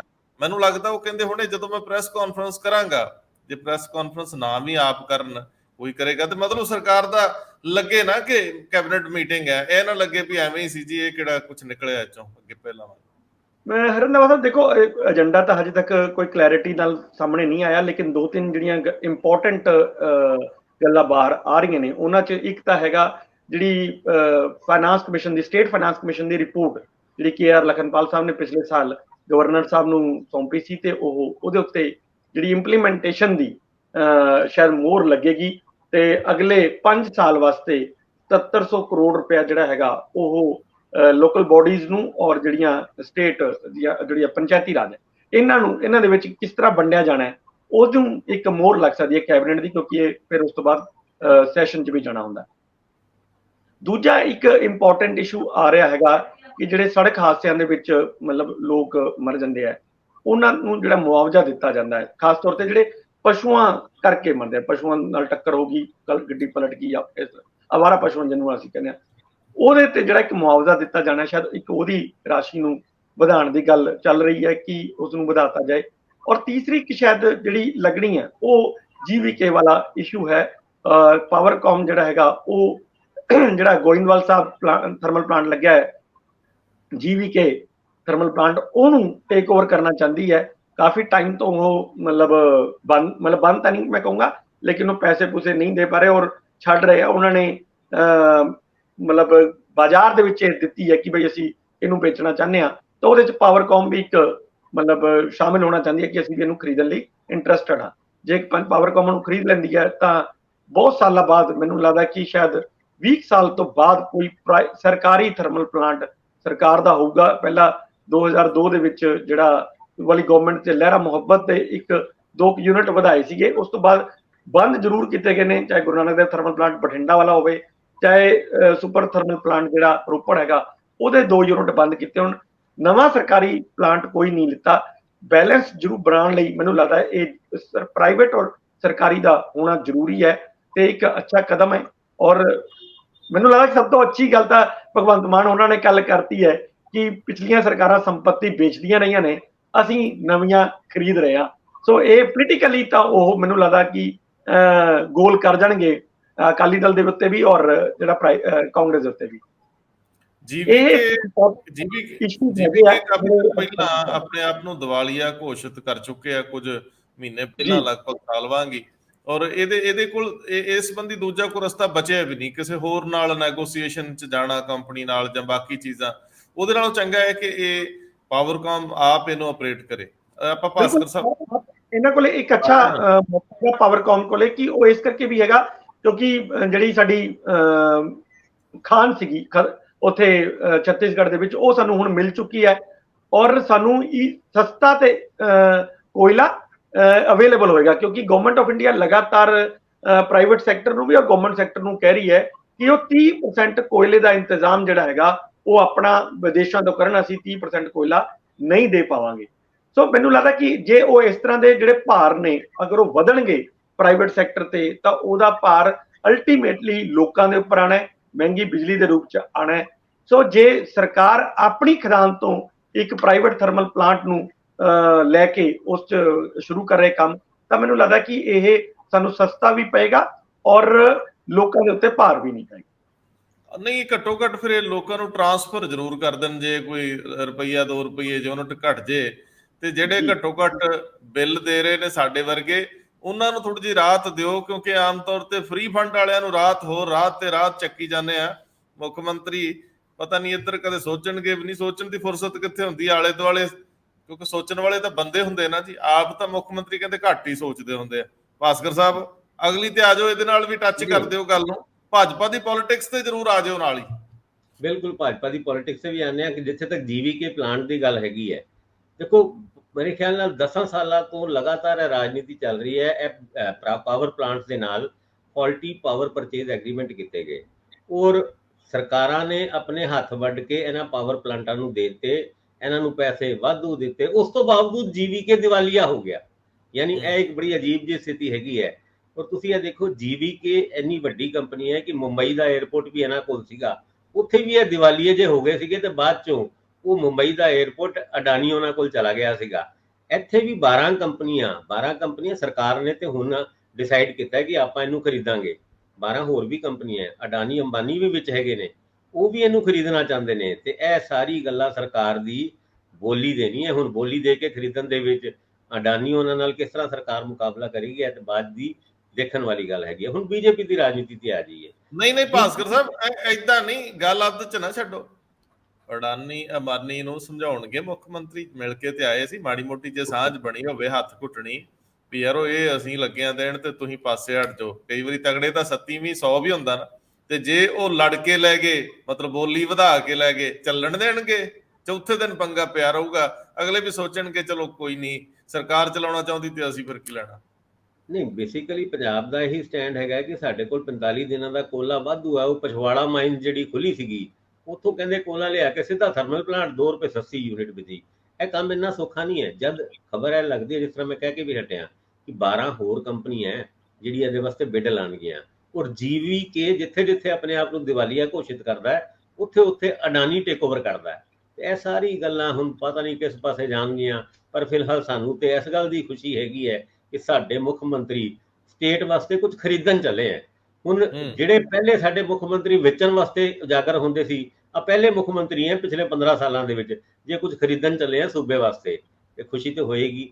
ਜਦ ਸਾਡੇ ਵੱਡੇ ਕੁਝ ਖਰੀਦਣ ਜਾਂਦੇ ਹੁੰਦੇ ਆ ਤੇ ਬੱਚਿਆਂ ਨੂੰ ਚਾਪ ਤੇ ਹੁੰਦਾ ਆਪਾਂ ਸੂਬੇ ਦੇ ਬੱਚੇ ਹੀ ਹੈਗੇ ਆ, ਪਰ ਚਲੋ ਹੁਣ ਕੀ ਖਰੀਦ ਕੇ ਲਿਆਂਦੇ ਆ, ਕੀ ਖੱਟ ਕੇ ਲਿਆਂਦੇ ਆ, ਕੋਈ ਹੋਰ ਤੇ ਨਹੀਂ ਕੁਝ ਲੈ ਜਾਂਦਾ। ਇਹ ਤੇ ਸਾਨੂੰ ਬਾਅਦ ਚ ਪਤਾ ਲੱਗੇਗਾ ਜਦ ਥੈਲਾ ਲੈ ਕੇ ਵਾਪਸ ਆਣਗੇ, ਕੋਈ ਥੈਲੇ ਵਿੱਚ ਕੁਝ ਹੈ ਕਿ ਨਹੀਂ। ਪਰ ਹਾਂ, ਦਹੀਂ ਤੇ ਗੁੜ ਖਵਾ ਕੇ ਭੇਜਿਓ ਫਿਰ। ਚਲੋ ਤੋਰੋ ਗੱਲ। ਪਰ ਦੂਜਾ, ਹੁਣ ਬੀਜੇਪੀ ਦੀ ਰਾਜਨੀਤੀ ਦੀ ਗੱਲ ਕਰੀਏ। ਬੀਜੇਪੀ ਨੇ ਆਪਣਾ, ਜਿਸ ਤਰ੍ਹਾਂ ਅਸੀਂ ਪਹਿਲੇ ਵੀ ਕਹਿ ਚੁੱਕੇ ਹਾਂ ਕਿ ਮਨਸੁਖ ਮਾਂਡਵੀਆ ਹੋਣਾ ਕੱਲ ਪਟਿਆਲੇ ਦੇ ਵਿੱਚ ਸੀਗੇ, ਲੋਕ ਸਭਾ ਆਊਟਰੀਚ ਪ੍ਰੋਗਰਾਮ ਹੈ, ਔਰ ਅੱਜ ਅਮਿਤ ਸ਼ਾਹ ਹੋਣਾ ਵੀ ਇਸ ਦੌਰੇ ਦੇ ਉੱਤੇ ਜਾ ਰਹੇ ਨੇ। ਅੱਜ ਫਿਲਹਾਲ ਨੰਦੇੜ, ਹਾਲਾਂਕਿ ਨੰਦੇੜ ਦੇ ਨਾਲ ਪੰਜਾਬ ਦਾ ਪੂਰਾ ਇੱਕ ਡਾਇਰੈਕਟ ਲਿੰਕ ਹੈਗਾ, ਉੱਥੇ ਨੰਦੇੜ ਸਾਹਿਬ ਗੁਰਦੁਆਰੇ ਹੈਗੇ ਹੈ, ਔਰ ਉੱਥੇ ਅੱਜ ਉਹਨਾਂ ਨੇ ਆਪਣੇ 9 ਸਾਲ ਦੀ ਉਪਲਬਧੀਆਂ ਦੱਸਣੀ ਹੈ। ਉਸ ਤੋਂ ਬਾਅਦ 14 ਤਰੀਕ ਨੂੰ ਨੱਡਾ ਸਾਹਿਬ ਪੰਜਾਬ ਵਿੱਚ ਆਉਣਗੇ। ਨੱਡਾ ਸਾਹਿਬ ਤੋਂ ਠੀਕ 4 ਦਿਨ ਬਾਅਦ 18 ਤਰੀਕ ਨੂੰ ਅਮਿਤ ਸ਼ਾਹ ਵੀ ਪੰਜਾਬ ਦੇ ਦੌਰੇ ਦੇ ਵਿੱਚ ਬੀਜੇਪੀ ਦੀ ਸਰਕਾਰ ਦੀ ਉਪਲਬਧੀਆਂ ਦੱਸਣਗੇ। ਇਹਨਾਂ ਸਾਰੀ ਗੱਲਾਂ ਦੇ ਵਿੱਚ ਹੁਣ ਬੀਜੇਪੀ ਨੂੰ ਤਲਾਸ਼ ਹੈ ਆਪਣੇ ਨਵੇਂ ਅਲਾਈਅੰਸ ਪਾਰਟਨਰ ਦੀ, ਜਿਹਦਾ ਜ਼ਿਕਰ ਕੱਲ ਵੀ ਅਸੀਂ ਆਪਣੇ ਪ੍ਰੋਗਰਾਮ ਦੇ ਵਿੱਚ ਕੀਤਾ ਸੀਗਾ। ਔਰ ਇਸ ਦੌਰਾਨ ਹੀ ਖਬਰ ਇਹ ਵੀ ਛਪਦੀ ਹੈ, ਹਰਿਆਣਾ ਦੇ ਵਿੱਚ ਜੇਜੇਪੀ ਜਨ ਨਾਇਕ ਜਨਤਾ ਪਾਰਟੀ ਦੇ ਨਾਲ ਬੀਜੇਪੀ ਦਾ ਅਲਾਈਅੰਸ ਸੀਗਾ। ਔਰ ਪਿਛਲੇ ਦਿਨਾਂ ਦੇ ਵਿੱਚ ਤਲਖੀ ਆ ਗਈ ਜਦ ਉੱਚਾ ਕਲਾ ਕੌਂਸਟੀਚੁਐਂਸੀ ਸਿਰਸਾ, ਜਿਹੜੀ Dushyant Chautala deputy chief minister ਜਾਂ ਜੇਜੇਪੀ ਦੇ ਚੀਫ ਲੜਦੇ ਨੇ, ਉੱਥੇ ਬੀਜੇਪੀ ਨੇ ਅਨਾਉਂਸ ਕਰਤਾ ਕਿ ਅਸੀਂ ਲੜਾਂਗੇ ਪ੍ਰੇਮਲਤਾ, ਜਿਹੜੀ ਚੌਧਰੀ ਵਰਿੰਦਰ ਸਿੰਘ ਹੈਗੇ ਹੈ, ਉਹਨਾਂ ਦੀ ਪਤਨੀ ਹੈਗੀ ਹੈ, ਜਿਹੜੀ ਪਿਛਲੀ ਵਾਰ ਵੀ ਇਲੈਕਸ਼ਨ ਲੜੀ ਸੀ ਪਰ ਹਾਰ ਗਈ ਸੀਗੀ। ਹੁਣ ਗੁੱਸਾ ਤੇ ਚੜਨਾ ਹੈ ਦੁਸ਼ਯੰਤ ਚੌਟਾਲਾ ਉਹਨਾਂ ਨੂੰ, ਯਾਰ ਮੇਰੀ ਕੌਂਸਟੀਚੁਐਂਸੀ, ਮੈਂ ਡਿਪਟੀ ਚੀਫ ਮਿਨਿਸਟਰ, ਔਰ ਬੀਜੇਪੀ ਆਪਣਾ ਕੈਂਡੀਡੇਟ ਅਨਾਉਂਸ ਕਰ ਰਹੀ ਹੈ। ਤਲਖੀ ਵਧੀ। ਇਹ ਪਹਿਲੀ ਵਾਰ ਨਹੀਂ ਸੀ ਇਹ ਤਲਖੀ ਵਧੀ। ਜਦ ਆਦਮਪੁਰ ਬਾਈ ਇਲੈਕਸ਼ਨ ਸੀਗਾ, ਕੁਲਦੀਪ ਬਿਸ਼ਨੋਈ ਉਹਨਾਂ ਇਲੈਕਸ਼ਨ ਲੜਦੇ ਸੀ ਤੇ ਜੇਜੇਪੀ ਦਾ ਨਾਂ ਜਾਂ ਉਹਨਾਂ ਦੀ ਫੋਟੋ ਦੁਸ਼ਯੰਤ ਚੌਟਾਲਾ ਉਹਨਾਂ ਦੀ ਪੋਸਟਰਾਂ ਤੋਂ ਗਾਇਬ ਸੀਗੀ। ਹੁਣ ਗੱਲ ਤੇ ਇੱਥੇ ਤੱਕ ਆ ਗਈ ਹੈ ਕਿ ਅੱਜ ਹਰਿਆਣਾ ਦੇ ਮੁੱਖ ਮੰਤਰੀ ਇੱਕ ਪ੍ਰੈਸ ਕਾਨਫਰੰਸ ਕਰਨ ਵਾਲੇ ਨੇ। ਉਸ ਪ੍ਰੈਸ ਕਾਨਫਰੰਸ ਤੋਂ ਇਹ ਉਮੀਦ ਕੀਤੀ ਜਾ ਰਹੀ ਹੈ ਕਿ ਜੇਜੇਪੀ ਦੇ ਨਾਲ ਉਹ ਅਲਾਈਅੰਸ ਆਪਣਾ ਤੋੜ ਦੇਣਗੇ। ਉਹ ਵੀ ਕਾਰਨ, ਜਦ ਉੱਥੇ ਦੇ ਇੰਚਾਰਜ ਨੇ ਵਿਪੁਲ ਦੇਵ, ਸ਼ਾਇਦ ਉਹਨਾਂ ਦਾ ਨਾਂ ਹੈਗਾ, ਉਹਨਾਂ ਨੇ ਕੱਲ ਇਹ ਗੱਲ ਸਾਫ਼ ਕਰਤੀ ਕਿ ਜੇ ਅਸੀਂ ਜੇਜੇਪੀ ਦੇ ਨਾਲ ਅਲਾਈਅੰਸ ਤੋੜ ਵੀ ਦਿੰਦੇ ਆ ਤੇ ਸਾਡੇ ਕੋਲ 41 ਵਿਧਾਨ ਸਭਾ ਦੇ ਐਮਐਲਏ ਹੈਗੇ ਨੇ, ਔਰ 7 ਕੁ ਇੰਡੀਪੈਂਡੈਂਟ ਐਮਐਲਏਜ਼ ਨੇ ਕੱਲ ਹੀ ਬੀਜੇਪੀ ਨੂੰ ਆਪਣੀ ਸਪੋਰਟ ਦਿੱਤੀ ਹੈ। ਤੇ ਕਹਿੰਦੇ ਆ ਕਿ 90 ਦੇ ਵਿੱਚੋਂ ਜੇ ਸਾਡੇ ਕੋਲ 48 ਹੋ ਗਏ ਤੇ ਸਾਲ ਕੁ ਸਰਕਾਰ ਹੋਰ ਚਲਾਣੀ ਹੈ, ਆਪਾਂ ਚਲਾ ਲਾਂਗੇ। ਅੱਜ ਹੋ ਸਕਦਾ ਹੈ ਜੇਜੇਪੀ ਨੂੰ ਛੁੱਟੀ ਕਰਦੇ, ਔਰ ਇਹ ਵੀ ਤਦ ਜਦ ਦੂਜੇ ਖੇਤਰੀ ਦਲ ਬੀਜੇਪੀ ਦੇ ਉੱਤੇ ਇਲਜ਼ਾਮ ਲਾ ਰਹੇ ਨੇ ਕਿ ਜਿਸ ਦਾ ਜੋ ਵੀ ਅਲਾਈਅੰਸ ਪਾਰਟਨਰ ਬਣਦਾ ਹੈ ਬੀਜੇਪੀ ਦੀ ਹੈ, ਉਹਨਾਂ ਨੂੰ ਖਾ ਜਾਂਦੇ ਨੇ। ਹੁਣ ਖਾ ਜਾਣ ਦੀ ਤਿਆਰੀ ਜੇਜੇਪੀ ਨੂੰ ਸ਼ਾਇਦ ਅੱਜ ਹੋ ਸਕਦੀ ਹੈ। ਉਸ ਤੋਂ ਇਲਾਵਾ ਬੀਜੇਪੀ ਦਾ ਇੱਕ ਆਰਟੀਕਲ ਪੰਜਾਬੀ ਦੇ ਵਿੱਚ ਛਪਿਆ ਹੈ, ਜਿਹਦੇ ਵਿੱਚ ਕਿਹਾ ਗਿਆ ਹੈ ਕਿ ਬੀਜੇਪੀ ਹਜੇ ਵੀ 14 ਸੂਬਿਆਂ ਔਰ ਇੱਕ ਯੂਨੀਅਨ ਟੈਰੀਟਰੀ ਦੇ ਵਿੱਚ, ਜਿੱਥੇ ਉਹਨਾਂ ਨੇ ਪਿਛਲੀ ਵਾਰ 50% ਤੋਂ ਵੱਧ ਵੋਟ ਲਿੱਤੇ ਸੀਗੇ, ਉੱਥੇ ਬਹੁਤ ਸਟਰੋਂਗ ਹੈ, ਔਰ 350 ਤੋਂ ਵੀ ਵੱਧ ਸੀਟਾਂ ਇਦਾਂ ਦੀ ਹੈਗੀ ਹੈ ਜਿੱਥੇ ਬੀਜੇਪੀ ਹਾਰ ਨਹੀਂ ਸਕਦੀ। ਇਸ ਤੋਂ ਪਹਿਲੇ ਜਿਹੜੀ ਆਪਾਂ ਬੀਜੇਪੀ ਦੇ ਬਾਰੇ ਖਬਰਾਂ ਛਪੀ ਸੀ ਕਿ ਬੀਜੇਪੀ ਨੇ 160 ਸੀਟਾਂ ਦੇ ਉੱਤੇ ਆਪਣੇ ਆਪ ਨੂੰ ਵੀਕ ਵਿਕਟ ਦੇ ਉੱਤੇ ਦਿਖਾਇਆ, ਔਰ ਜੇ ਉੱਥੇ ਹੁਣ ਦੱਖਣ ਭਾਰਤ ਦੇ ਵਿੱਚ ਬੀਜੇਪੀ ਬਿਲਕੁਲ ਬਿਲਕੁਲ ਕਿਸੇ ਵੀ ਸੂਬੇ ਦੇ ਵਿੱਚ ਉਹਨਾਂ ਦੀ ਸਰਕਾਰ ਨਹੀਂ ਹੈਗੀ। ਹੁਣ ਕਿਹੜੀ ਗੱਲ ਸੱਚੀ ਹੈ ਕਿਹੜੀ ਨਹੀਂ, ਹਾਂ ਬੀਜੇਪੀ ਤਿਆਰੀ ਪੂਰੀ ਕਰ ਰਹੀ ਹੈ। ਵੱਖ-ਵੱਖ ਮੰਤਰੀ ਵੱਖ-ਵੱਖ ਦਿਸ਼ਾਵਾਂ ਦੇ ਵਿੱਚ ਭੇਜ ਦਿੱਤੇ ਗਏ ਨੇ ਔਰ ਕਿਹਾ ਹੈ ਕਿ ਦੱਸੋ ਲੋਕਾਂ ਨੂੰ 9 ਸਾਲ ਦੇ ਵਿੱਚ ਅਸੀਂ ਕੀ ਕੀਤਾ। ਹਾਲਾਂਕਿ ਪ੍ਰਧਾਨ ਮੰਤਰੀ ਨਰਿੰਦਰ ਮੋਦੀ ਪਿਛਲੇ ਦਿਨਾਂ ਦੇ ਵਿੱਚ ਫਸਲਾਂ ਦੀ MSP ਵਧਾਏ ਜਾਣ ਤੋਂ ਬਾਅਦ ਕੋਸ਼ਿਸ਼ ਹੈ ਸੀ ਕਿ ਹਰ ਵਰਗ ਨੂੰ ਖੁਸ਼ ਕੀਤਾ ਜਾਏ। ਕਿੰਨੇ ਕੁ ਖੁਸ਼ ਹੋਏ ਪਤਾ ਨਹੀਂ, ਪਰ ਕਵਾਇਦ ਸ਼ੁਰੂ ਹੋ ਚੁੱਕੀ ਹੈ। ਪੰਜਾਬ ਦੇ ਵਿੱਚ 18 ਤਰੀਕ ਨੂੰ ਆਉਣਗੇ ਔਰ ਜਿੱਦਾਂ Mansukh Mandaviya national health mission ਦੇ ਫੰਡ ਦੇ ਮੁੱਦੇ ਤੇ ਕੁਝ ਕਹਿ ਕੇ ਗਏ ਨੇ। ਹੋ ਸਕਦਾ ਪੰਜਾਬ ਦੇ ਬਾਰੇ ਚ ਵੀ ਜਿਹੜੇ ਅਮਿਤ ਸ਼ਾਹ ਉਹਨਾਂ ਨੇ ਕੁਝ ਕਰਕੇ ਜਾਣ। ਔਰ ਜਲੰਧਰ ਦੇ ਵਿੱਚ ਵੀ ਪਿਛਲੇ ਦਿਨਾਂ ਦੇ ਵਿੱਚ 2 ਦਿਨ ਦੀ ਮੀਟਿੰਗ ਹੋਈ ਹੈ।